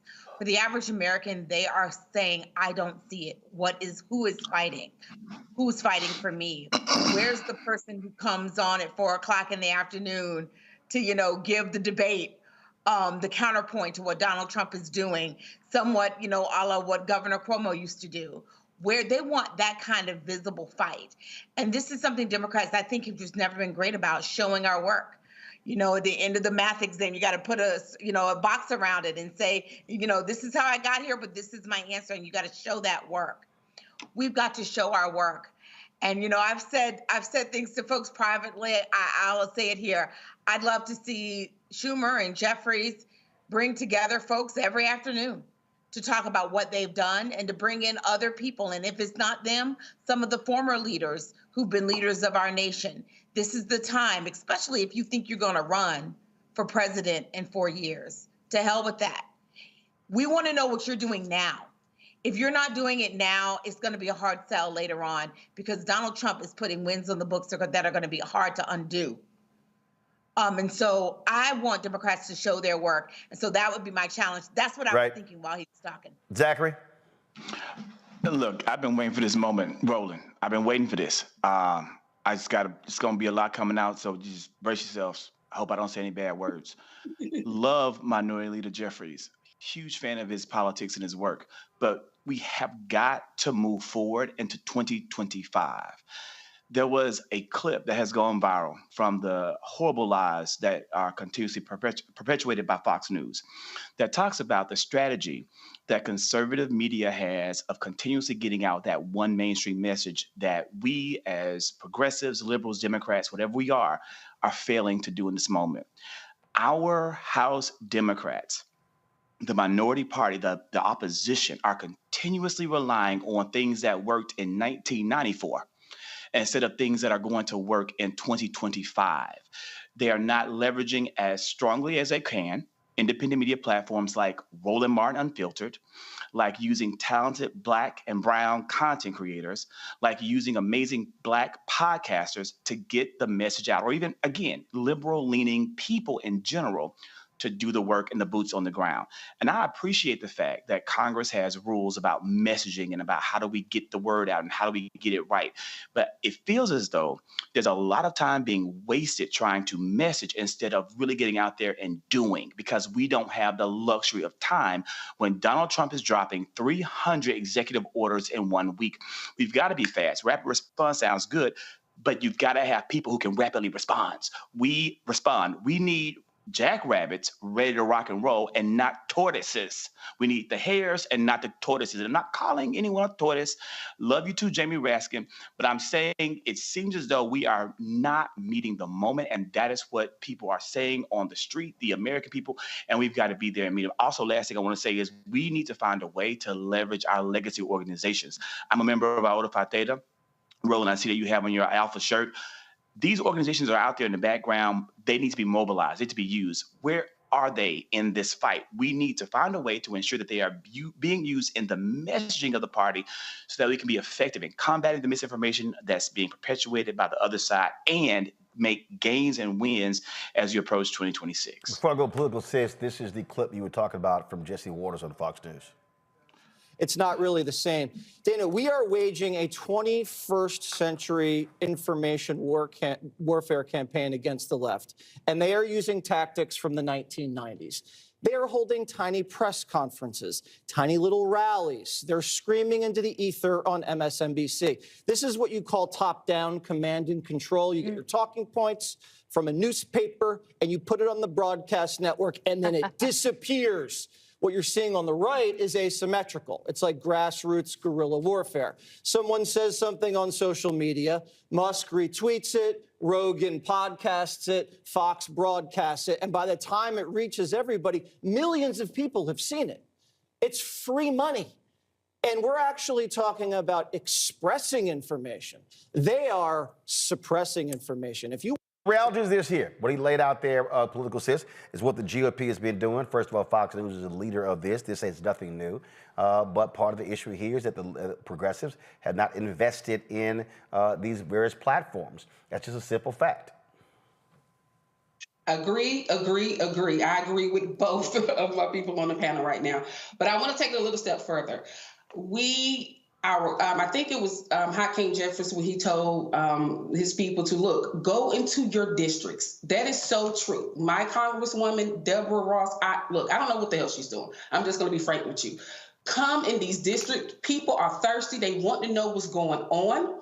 Use us. We have your back as content creators. As like Zach said, that is what we should be doing. But we have to be moving fast. We cannot be moving slow. But I am a strong believer of starting in your district. All politics are local. We have to start on a local level. Everybody is not watching or podcasts or on TikTok or X. We have to keep that in mind. But it's extremely important that we also start on a local level as well. And my congresswoman, woman, along with others, need to go into their districts. Do not be afraid. Go into those red damn districts and say something. Don't be afraid to do so.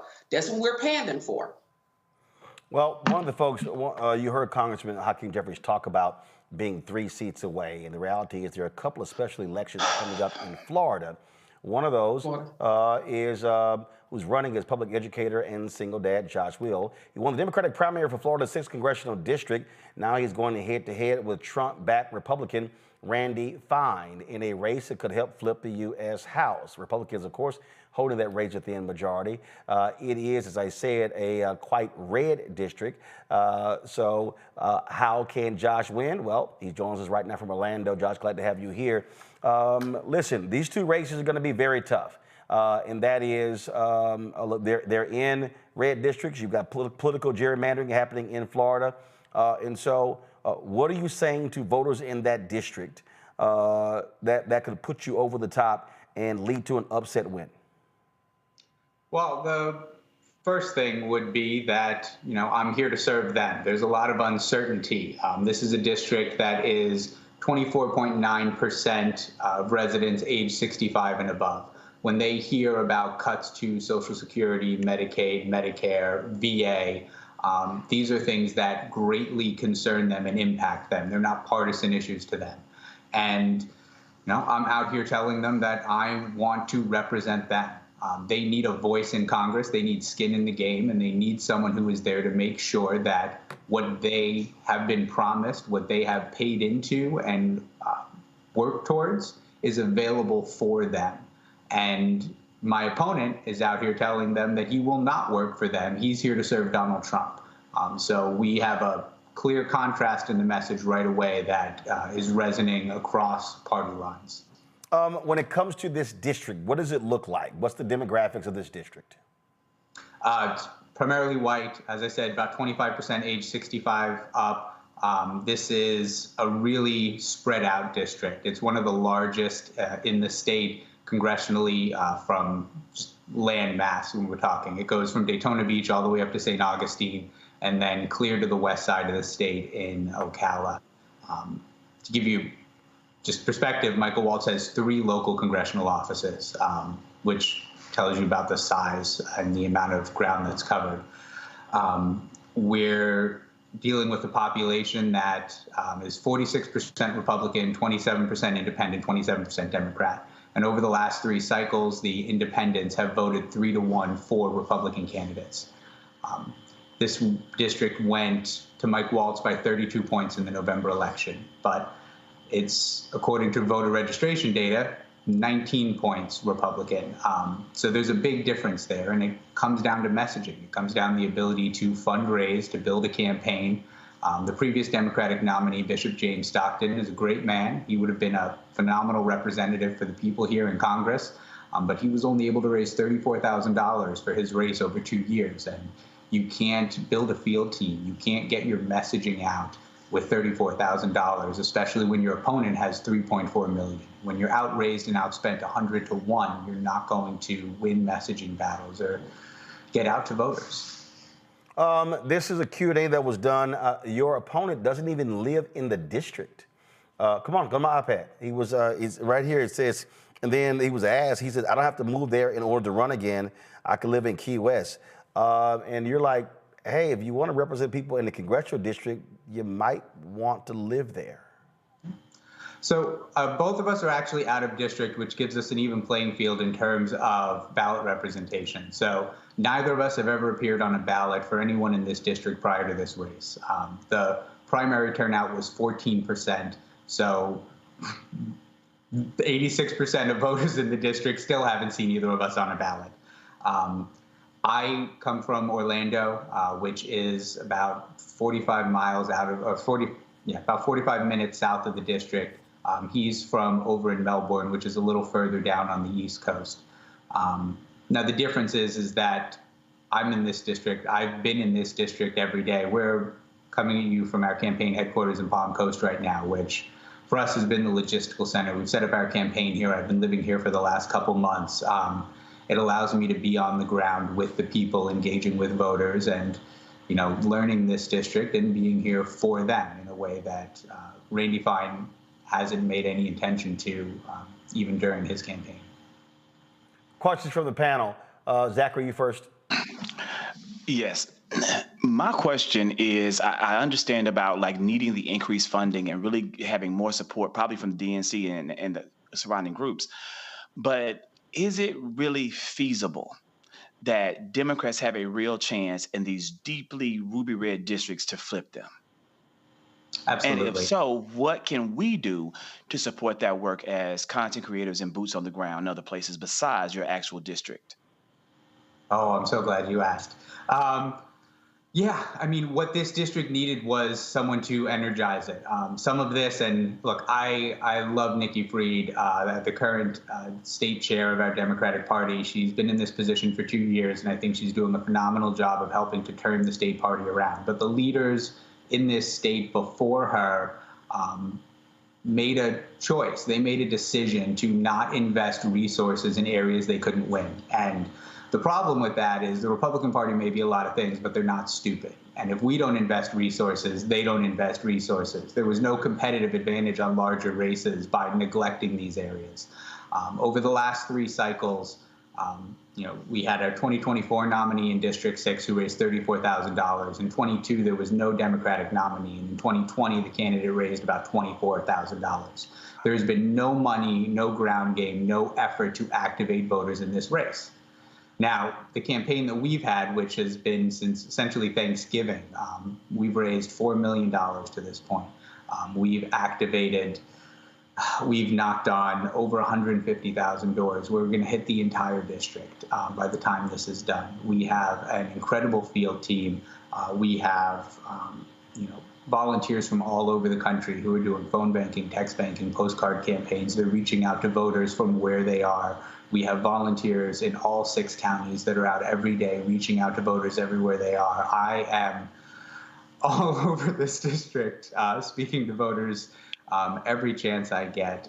We are making sure that people know we are here and we are live. And they see the difference right away because they haven't seen that from a Democratic candidate. And honestly, they haven't seen that from any candidate because the Republicans have been able to take this district for granted. And they haven't had a need to put any work in either.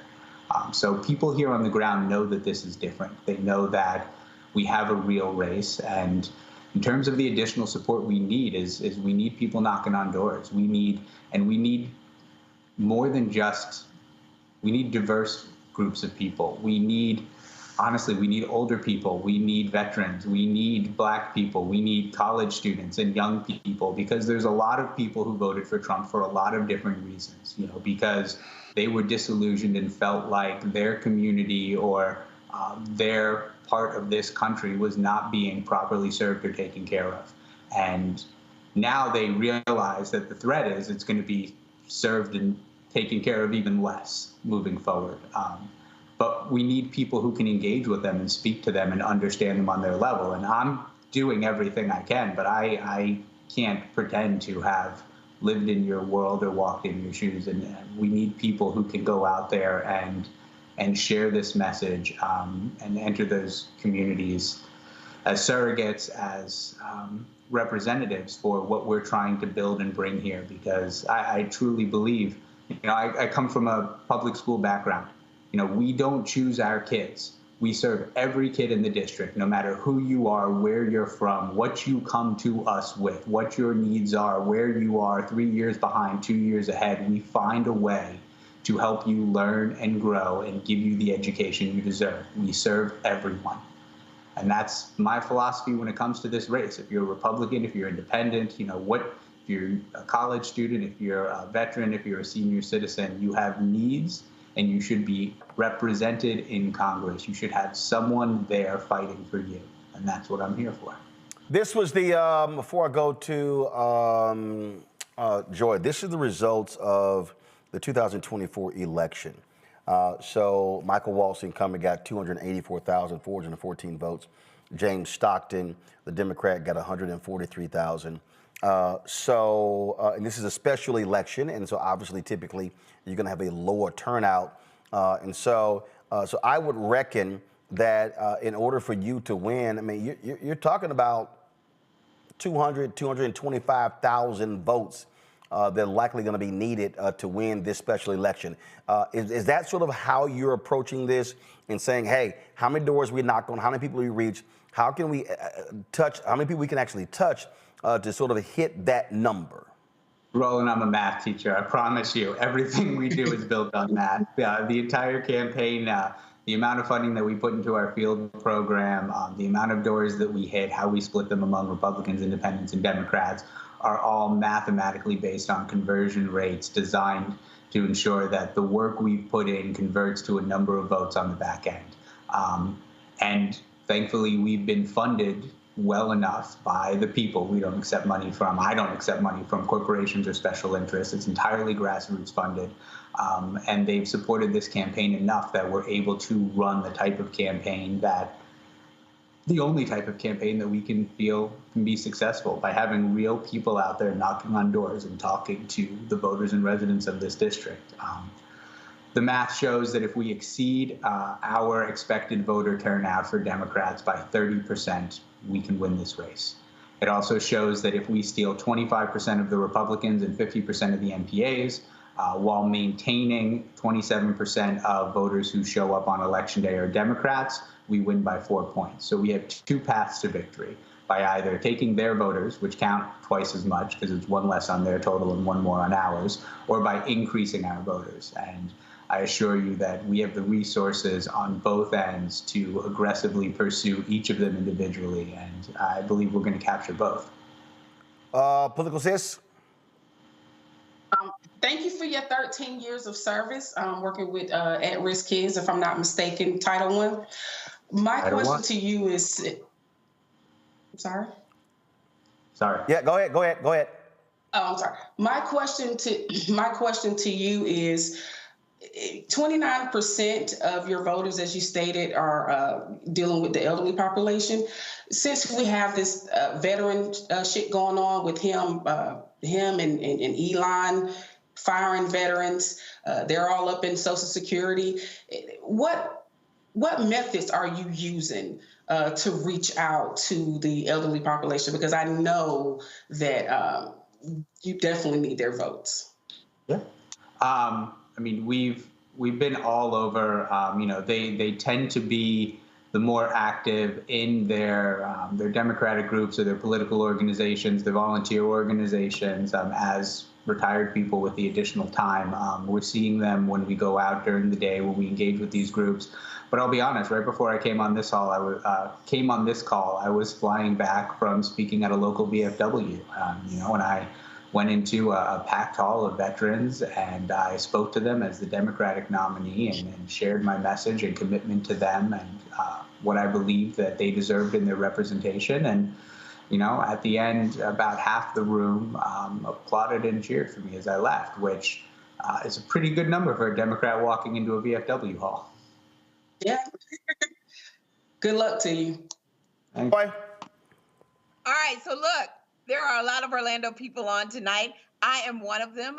Josh, I'm so glad that you are representing my city, at least part of it. So thank you for everything you do. And if you are someone from Orlando in his district or nearby, we need you to get out there. Don't be on my social media pages just talking about it. This is one area where we can actually make a difference. Josh, what are people telling you about what matters to them? Just like, what are you really hearing? Because sometimes I think Democrats, I don't know what the hell they're talking about. What are people telling you what matters to them? Well, in this district, the number one concern is Social Security.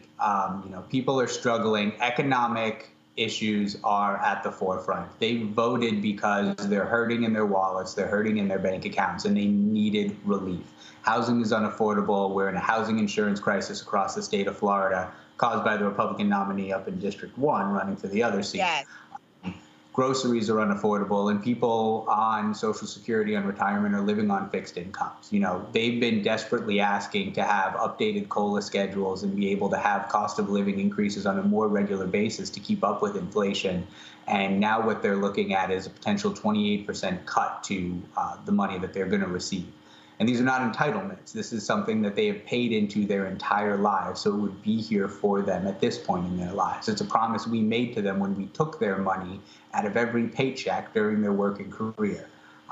And now it's threatened to be taken back. Social Security is the #1 concern. For me, obviously, education is, paramount. It's what brought me into this race. But FEMA has been a huge one. We see across the country, there isn't a lot of, it's not as highly concerning, right? If you live in North Dakota, you probably don't know why FEMA needs to be funded so much. But if you live in Florida, you know exactly why we need a robustly funded and responsive FEMA, because they are down here setting up shelters and making sure that people have a safe place to ride out the storms and helping immediately with our repair and recovery efforts. Because ain't like the insurance companies are coming. People in Florida are still waiting for their money from Milton to repair their homes. The only type of recovery efforts we've had down here are from FEMA. And Republican, Democrat, or Independent, they're not happy when they hear that FEMA could go away. That's right. That's right. Thank you for your service. And I'm going to be sending everyone your way. Everyone your way. What is the, just real quick, what is the Black makeup of this district? It's less than 20%. There's a couple centers. We have an HBCU in Daytona, Bethune-Cookman, with a fairly robust Black community around it. There's a historic Black community in Lake County in the Eustis area. And then over in Marion County around Ocala, there's a larger Black community. But again, I mean, first of all, even though less than 20%, but at the end of the day, what I keep arguing is that if if our turnout is at 70% of our numbers, that is a significant number of votes. And so, what are you doing to activate that particular audience? So recently this week, we hired on a team of 6 amazing activists out of South Florida who are leaders of their Democratic Black Caucus down there, who are coming up and are going to be working in those 3 communities that I just mentioned to help us have outreach into the churches, into the colleges, into the neighborhoods, reaching out to people. We have until March 3rd to reactivate or re-register voters for them to be eligible to vote on April 1st. They're going to be doing voter registration drives. They're going to be doing community outreach and messaging and helping to ensure that our message reaches the intended audience in those communities. When is the special election? April 1st. All right, then. Josh Wheel, we certainly appreciate it. Thanks a lot. Good luck. Thank you, sir. All right, folks. Now it's time for the Crocket Chronicles.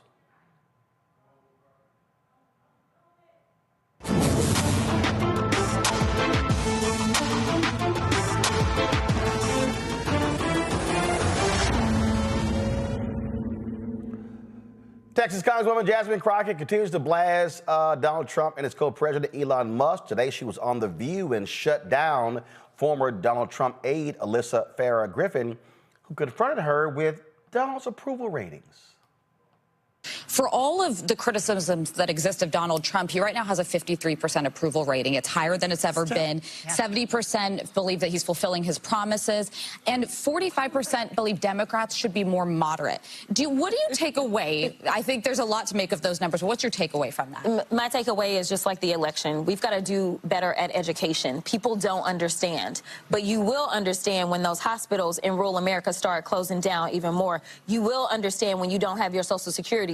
You will understand when your Medicaid, your Medicare goes away. You will understand as planes continue to fall out of the sky. Soon you will understand why it's important to maybe have somebody that isn't loud and ridiculous, and maybe Sleepy Joe is what we wanted because we could at least sleep at night. Yeah.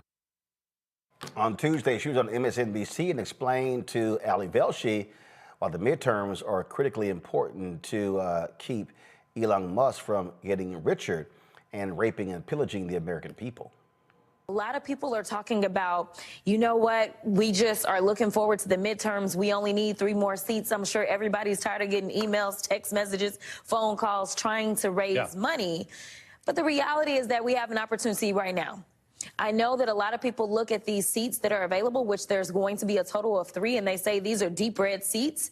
But here's the thing. We saw that in the state of Iowa, they swung a seat 27 points so that a Democrat could win.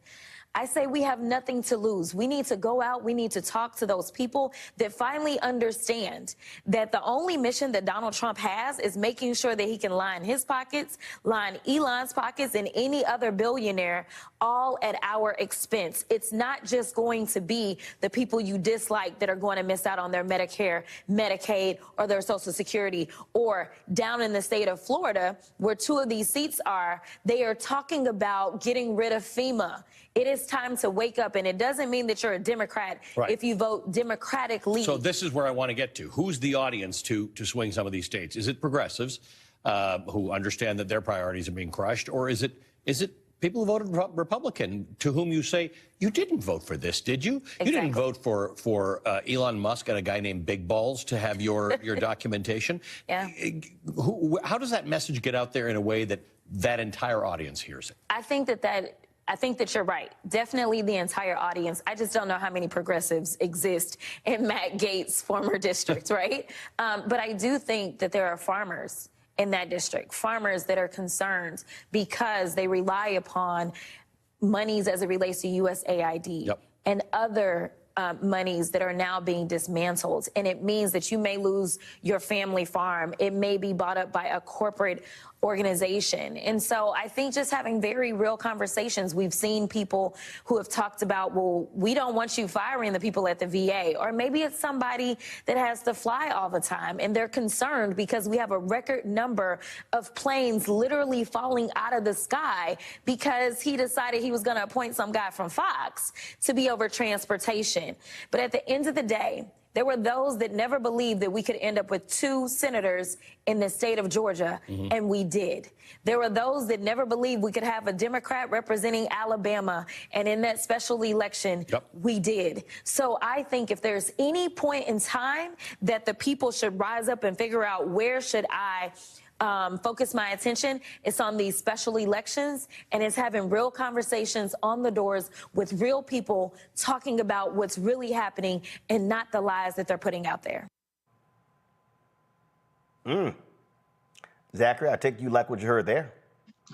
I love it every time. I'm so thankful to have the Crocket Chronicles. She is speaking absolute truth, and she's spitting pure fire, and that is exactly what we need to see from more of our Democratic leaders.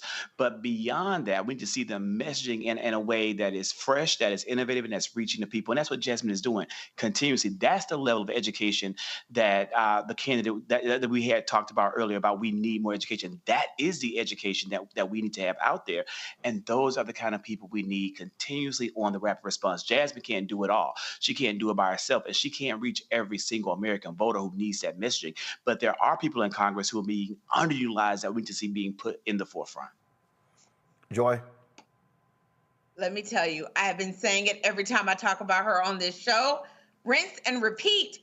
We need that kind of fire from so many Democrats. It doesn't have to be every one of them. People do it differently. But when people see Jasmine Crockett, they know she is fighting for them, and she does so brilliantly, right? She understands the rules, she understands the subject matter, the policy, but she does it in a way that communicates in a normal way to normal humans, in a way that shows passion.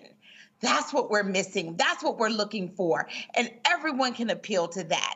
And so to me, I just want more of that.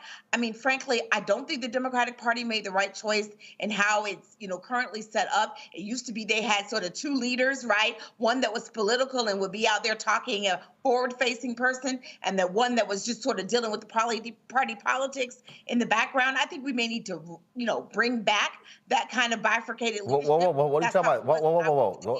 Hold up, Joe. They do have that. What do you? No, they don't have that. They do not have the Democratic Party. The DNC itself is not the same 2-headed monster it used to be.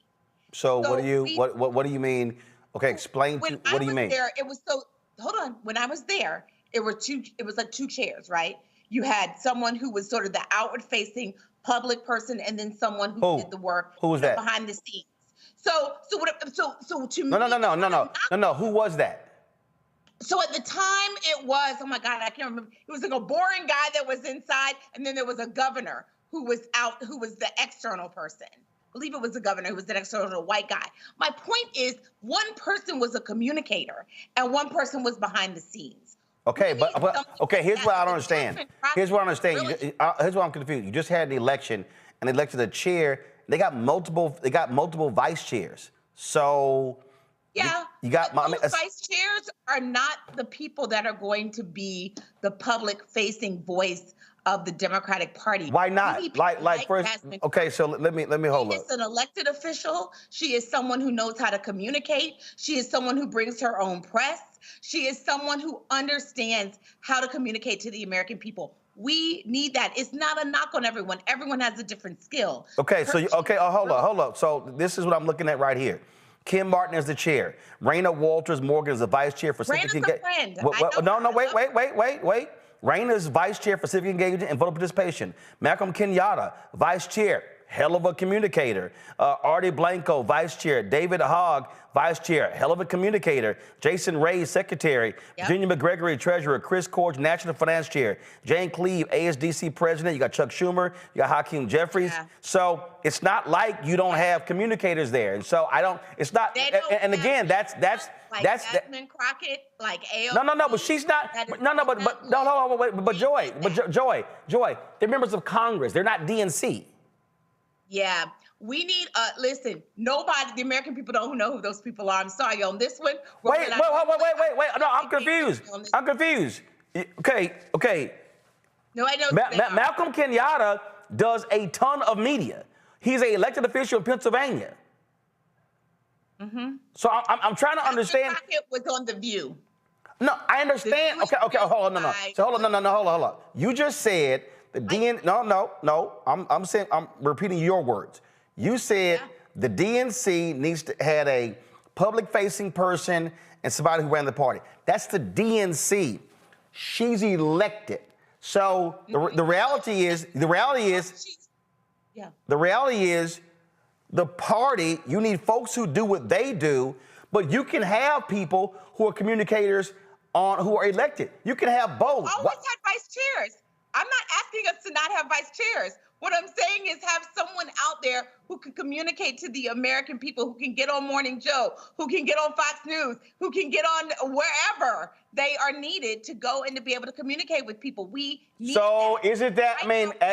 Isn't that Ken Martin? Okay, Ken Martin. Okay, we'll see. I'm asking you. Isn't that his job as the chair?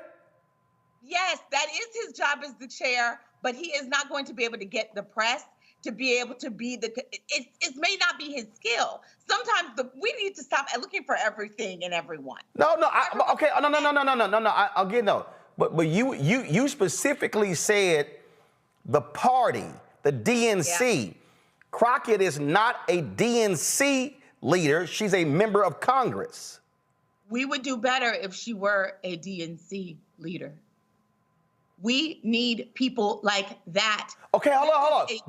Why does she need to be? This is what I understand. Why does she need to be a DNC leader when she's a member of Congress? You don't need a member of Congress. Hold up. A member of Congress. That is an actual job. No, wait. She has to serve the 700,000 constituents of her district. I'm one of them, okay? My homestead is there. That's her job. Why can't you have her here and other people over here on the DNC? Why do you need a member in both? Look, when Tim Kaine was the chair, I thought that was idiotic. When Debbie Wasserman Schultz was the chair, I thought that was wrong. I don't think you can be a member of Congress and be the party leader at the same time, because that's two separate jobs. But P.S., I didn't say that they would be only one of them. I said two. I've been saying too. I'm saying someone that runs the party on the inside and then the person who's out there speaking. That's the way it used to be. Go back and look it up. So I'm just saying, to me, we ought to revert. We ought to have some kind of system where we can draw on people to have different skill sets. The reason I don't understand that. It doesn't have to be Jasmine Crockett. No, I'm just saying she's the kind of person and the kind of voice that when people are looking to the Democratic Party and they're saying, I want someone who reminds me of myself, who can speak for me, who can fight for me, they're looking for someone like that. So kudos to her. I love your Jasmine Chronicles, more of it, and we need more. We could have an AOC Chronicles. We could have a couple of different people who are out there speaking to the American people in a way that they can receive it, in a way that is distinct and that we understand. And those are not always the people who are leading us and who are sort of the party movers and shakers. Okay, Zachary, go ahead. Takeaway from this is exactly what everyone is saying, but I think it's like the nomenclature, kind of like who it should be. But the bottom line is we have got to have more diverse voices across the party being platformed. I personally don't believe that legacy media outlets are going to be of any help. They have chosen to not be. They have made a choice at MSNBC and CNN, places that used to be committed to truth and upholding democracy, to go in a different direction. There is nothing that I think Democrats like Malcolm Kenyatta can do to garner more good press, even if his popularity rose to the level of Jasmine's, because they're going to platform what they want to platform. But it doesn't mean that the Democratic Party can't put those kind of voices out there.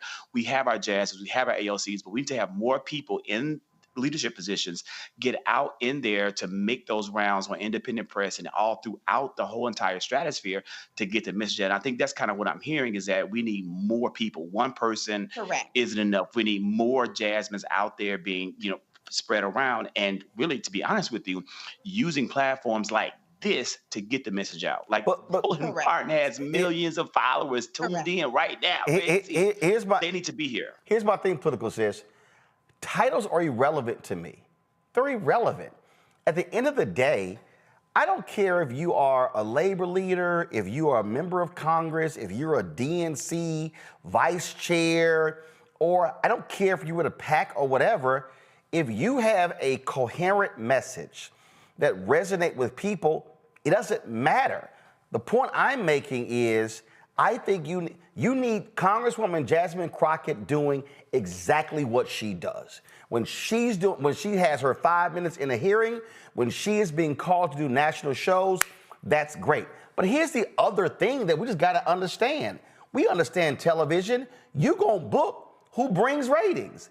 And the reality is, it doesn't matter where they're coming from. If Congresswoman Jasmine Crockett wasn't in Congress and she was bringing the heat and she's on the DNC, she gonna get booked, and the member of Congress is not gonna get booked. Hell, there are members of Congress who are bored as hell who I'm not gonna book because they're not bringing it. So it doesn't even matter to me. I'm not just being straight up. To me, what we're dealing with here is you have to have multiple voices, but you need people who are doing the work. And what I'm saying is the work of the party, whether it's DNC or the GOP, it goes beyond a television appearance. It's actual work. How are you organizing? How are you mobilizing? How are you building up? How are you winning special elections? How are you fundraising? So the jobs to me are totally different. So names are irrelevant to a lot of people. I know names are relevant to us because we know all these people, but when it comes to boots on the ground, they don't care. They just want to know that everything is going to be okay. If Jasmine Crockett, if you're listening, if she's listening, I just truly wish that she was my congresswoman.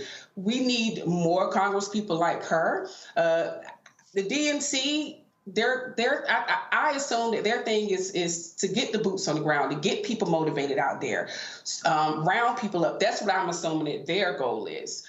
But again, people are not going to recognize the two. They're not. They just want to be able to hear the message. They want to know what's going on, and they want to know that somebody's there to represent them and that everything is going to be okay. Yeah, and here's the deal. I love these people who literally don't know what the hell they're talking about. So for instance, I do. Somebody was like, "Oh, Roland, you don't actually get it."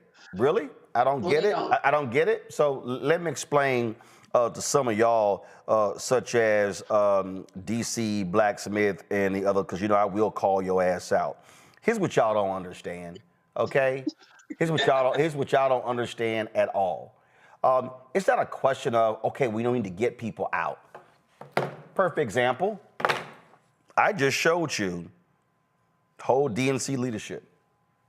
I'll say it right now. I don't know who the hell is the communications director for the DNC. I don't know who runs press for the DNC. Carol, tell me, have any of them emailed you or called you? The answer is no. The answer is no.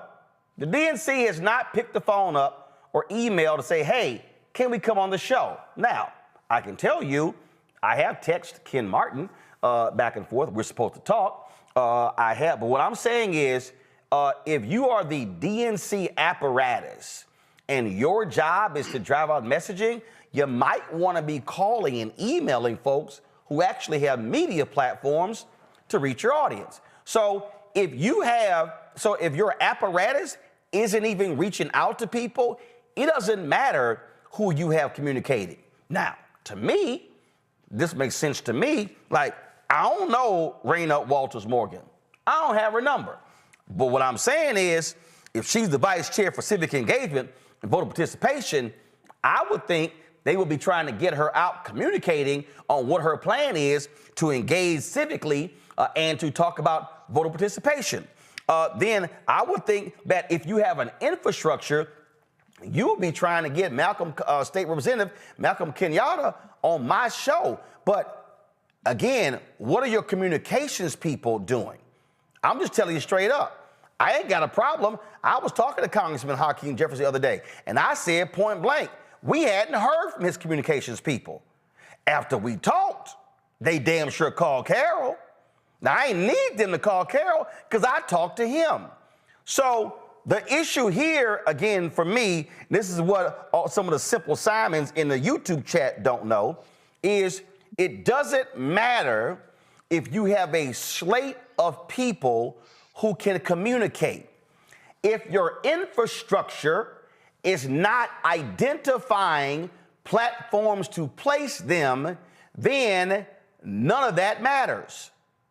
And so what the DNC should be doing, because again, this is real simple. Since the election, no text, no email from anybody. Anybody in the Democratic National Committee. Wait to the last. That right there, that's an indictment on infrastructure. So because they're so internally focused and they're not externally focused. And what I'm saying is, I think we could do better. And I like the structure when we had a general chair, like when we had Ed Rendell, and then a national chair, Joe Andrew, who was the guy inside, the boring guy inside. Here's the whole deal. Here's the deal. You can have Ed Rendell. I remember Joe. You can have Joe Andrew and you can have Ed Rendell. But if your staff ain't booking, if your staff ain't making calls, if your staff ain't pitching, that doesn't matter. So that's my point. I'm not concerned about who is the forward-facing and who's the person who's speaking.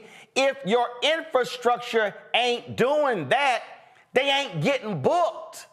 And maybe the problem is if you're only thinking about MSNBC and CNN and the Sunday shows, that's the problem. So that's the point that I'm making. Getting less views than Roland Martin. That's the point that I'm making. They are getting less views than Roland Martin. So the point that I'm making is, whoever you have communicating, it's irrelevant if they ain't communicating with your core audience. And the reality is, what the DNC is not doing, you have a group called Chorus, a group of progressive influencers that have joined together and who are sharing, and that's how I met Zachary, and I met some others. Guess what? These same folk ain't hitting them. The reason Democrats are getting their asses kicked is because nobody is sitting down with a damn chart a damn Excel spreadsheet that lays out, okay, show. Carol should be getting emails every day. Got somebody for you? Got any room for us? Who you got? We got a state rep. We got a state senator. We got a black mayor. We got a mayor. We got a governor. We got county person. We got this here. It's called flood the zone. They ain't doing that. And I'm going to go ahead and say it. I ain't got a problem.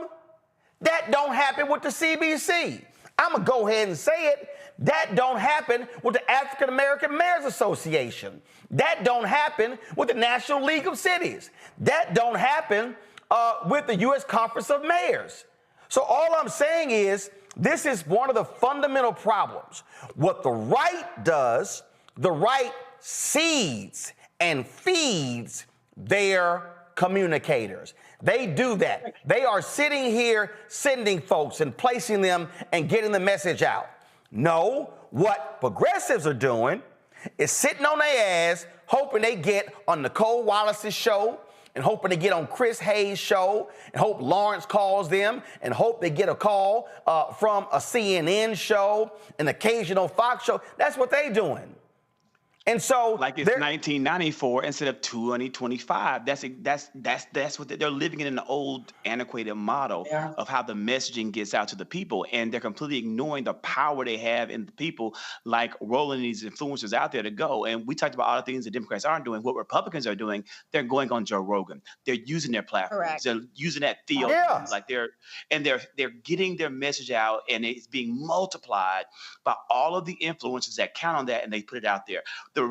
The Trump White House is stealing the DNC's brilliant strategy of DNC content creators to make Trump content creators, and they're going to take this great idea and they're going to multiply it, and they're going to they're going to trample us with it because we built the infrastructure. They're going to take our infrastructure, perfect it, while Democrats have let that whole infrastructure fall to the wayside. Let all these great people who are mobilized, ready to fight, go. This is real basic.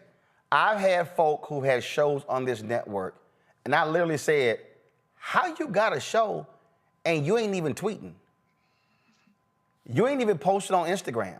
You ain't posted on Twitter. You ain't posted on Fanbase. You ain't posted on Facebook or Snapchat or TikTok. I literally said, how do you think you're going to get viewers, folks watching and listening, if you never tell them, oh, you expect me to do all the work? That ain't how this goes.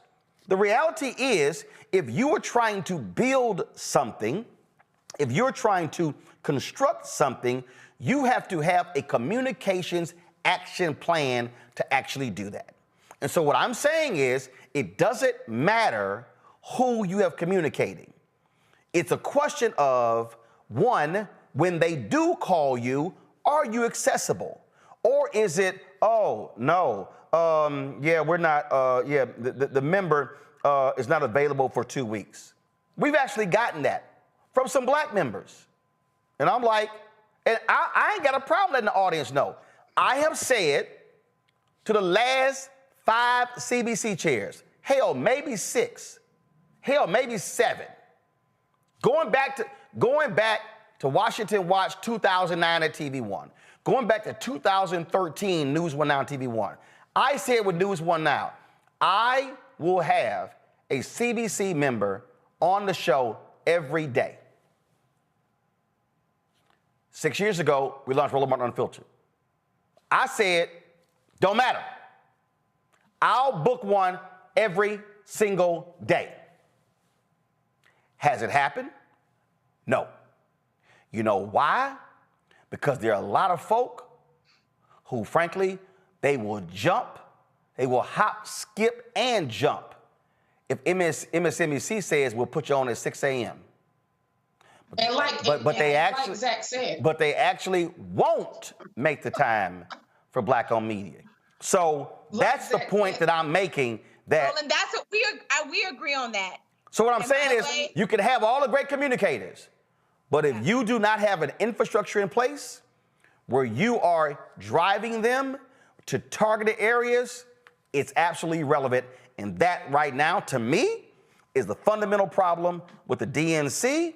And I'm gonna tell you right now, y'all ain't seen, Carol, maybe you can tell me, I can't tell you the last time Senator Chuck Schumer been on this show. I called out Nancy Pelosi. We were running, I was busting her ass on social saying, where's Nancy? With that Kente, when she was draped in that Kente photo. Nancy Pelosi didn't do black media. She didn't do black media. April Ryan told me she spent 2-3 years trying to get an interview with Pelosi. And the only reason she got one, because I was busting Pelosi's ass about not doing black media.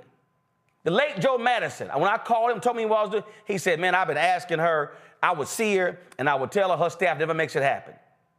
Joe Madison went on the air the next day and said, I stand with what Roland's doing.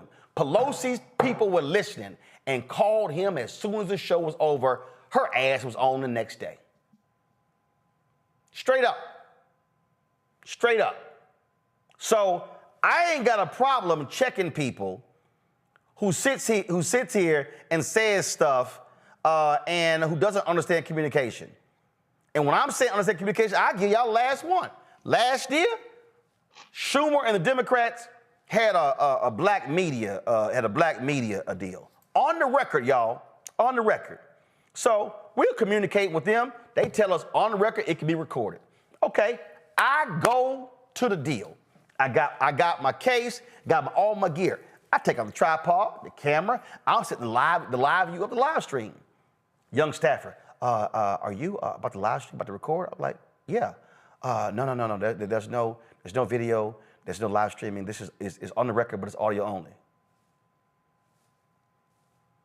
I'm like, see what? It's about 20 Democratic senators. I sent a text message to Senator Cory Booker, Senator Raphael Warnock, and said, what the hell? Are y'all serious? I said, I can't do shit with no audio only. I got a video show, a digital TV show. So Cory leans over, he tells Schumer. Schumer leans over to Tersh Klobuchar. And when they come to me with a question, I say, y'all are analog, not digital.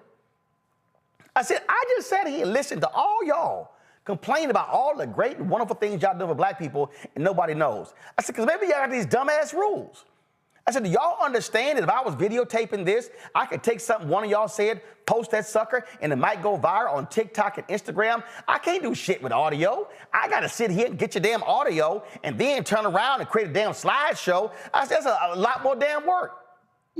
Yeah. All Schumer had to do was, all Schumer had to say was, you know what, Roland, you're right. Do video. No, they continue the damn meeting audio only. So guess what? That evening, the next day, next week, that wasn't a story that came out of that meeting because of their dumbass rules. It sounds like some of them scared of us black folks. Huh? But no, it's just no. It's because that's how they are thinking. No, it's the Senate rules, and it's the way things have always been, and they can't break out of it. Yes, they can. That's right. Yes, because Donald Trump. That's right, though. Yes, they can. That's right. First of all, no. It's not that they can't break out of it. They don't want to break out of it. That's what it is. I agree with that. Is they don't want to. And this is why they're losing. It's called mass media for a reason. It's mass media. You're able to reach the masses. And that's why I keep telling these other people, hey, we having a rally. And you go to the rally. It's 300 people there. Y'all live streaming it? So that means you only talk to the people who are here. That's dumb. Right. So that's all I'm talking about. So folks understand, if you want to win a messaging war, you have to have a communications strategy, which means that you are reaching out to as many outlets and sources as possible. And then what you're doing is, for the folk like us who don't have a show, you also have a media list where you are sourcing clips. You are sourcing. So when somebody said, the Republicans took that Hakeem Jeffries clip out of context. Okay, Democrats, where's the full clip? Where's the in context clip? You're in a messaging war. And as the Jesse Waters clip is right, the Republicans have a well-oiled machine, and it is a digital machine. Democrats are analog. That's how We gave them the machine. That's how they're operating, and they have not flipped to a digital system. And understand that the messaging now is not the 6 p.m. news.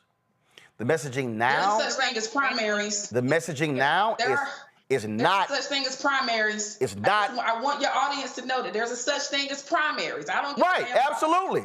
Primary they ass. Nancy Pelosi, primary they ass. We have too much to lose, especially us black folks. And they definitely need to be bringing their asses up here talking to us and getting the message out to them. We have too much to lose. I have a granddaughter, right? She's turning 1. I'm so scared. Is she gonna get her polio, the rest of her measles shots, her polo shot? What the hell? What the hell? That is what I'm talking about. They can be primary. They can be primary. Yep. And everyone who runs needs to be answering questions about what are they going to do to close Black health disparity gaps, Black wealth gaps.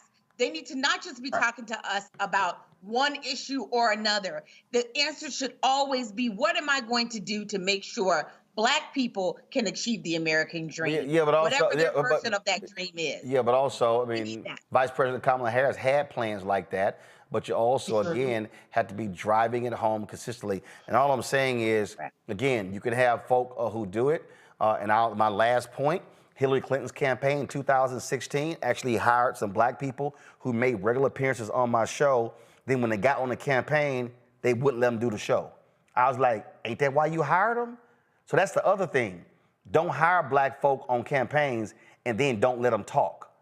That's kind of why you hired them. Didn't they have a problem with the vendors with Kamala? No. I'm talking about a perfect example of there were African Americans who Hillary Clinton's staff hired to communicate, people who actually came on my TV One show, but then when they hired to the campaign, I couldn't get them on the show because of the campaign's bureaucracy. And I'm like, but isn't that why you hired them to do shows like? All I'm saying is that's how dumb this is when you hire people to communicate, and then because of your bureaucracy, you don't let them communicate, and then you wonder why nobody got your message. Political sis, Zachary. That's my message. Political sis, Zachary, Joel, I appreciate it. Thank you so very much. Folks, there were other stories I want to get to, but we'll hold those. I want you to support the work that we do. Join our Bring It Funk fan club. Your resources are critically important. The work that we do is invaluable. And trust me, the conversations we having, ain't nobody else in Black-owned media having. I keep hearing that wherever I go, and it's absolutely true. So, you want to contribute via Cash App, please use the Stripe QR code. It's right here. If you're listening, go to blackstarnetwork.com to access the Stripe QR Cash. Cash App changed their rules and we had to close our accounts. So this is the only way you can give to us via Cash App. Send your checking money order to P.O. Box 57196, Washington, D.C., 2003 7-0196. PayPal, R. Martin Unfiltered. Venmo's RM Unfiltered. Zelle, Roland at RolandSMartin.com, Roland at RolandMartinUnfiltered.com. And I now love these people in YouTube who have shut the hell up by saying, I didn't know what I was talking about. Y'all just got exposed. Y'all better leave a grown-ass man alone. All right, download the Black Star Network app. Apple phone, Android phone, Apple TV, Android TV, Roku, Amazon Fire TV, Xbox One, Samsung Smart TV. Be sure to download and get my book, White Fear, How the Browning of America is Making White Folks Lose Their Minds. Get the audio version I read on Audible. Be sure to get our Roland Martin Unfiltered gear. Of course, get your shirt, get your merchandise. Hashtag We Tried to Tell You. FAFO 2025. Don't blame me. I voted for the black woman. Go to rolandmartin.creator-spring.com or go to the blackstarnetwork.com. And also, folks, don't forget, download the app Fanbase. You can get that, of course. And if you want to and be one of the investors in Fanbase, you can do that. As well. And so you can go to startengine.com/fanbase, startengine.com/fanbase. So we want you to take advantage of that. And then just as a reminder, I want everybody to remember, we talked about this last night. If you have the app, I'm going to show you right now. If you have the app Clubhouse, I want y'all to delete it. The venture capital firm that's put in a ton of money in the Clubhouse, they hired Daniel Penny. You know, he was the former Marine who killed the black guy on the subway. Daniel Penny has no knowledge about venture capital, ain't never worked in it, ain't never expressed any interest in it. He studied architecture where they hired him, and primarily because he was found not guilty. And so we don't need to give our talents, our knowledge, and our expertise on that app. If you want to talk in an audio room, go to Fanbase. They got audio rooms there. They're just as good and better than Clubhouse. So enough of that nonsense, y'all. Do not support people who do not support you. And that is Clubhouse. Delete that app today. Tomorrow, folks, I'll be broadcasting live from Los Angeles. I'm headed there for the NAACP Image Awards. No, we didn't get nominated this year, but still there going to cover some stuff. So I'll be broadcasting from LA on tomorrow and Friday. Pre-show is Friday. Award show is on Saturday on CBS. And so that's it. I'll see y'all tomorrow right here on Roland Martin Unfiltered on the Black Star Network. Holla! Black Star Network is here. Oh, no punch! I'm real revolutionary right now. Thank you for being the voice of Black America. All momentum we have now, we have to keep this going. The video looks phenomenal. See, there's a difference between Black Star Network and Black-owned media and something like CNN. You can't be Black-owned media and be scared. It's time to be smart. Bring your eyeballs home. You dig?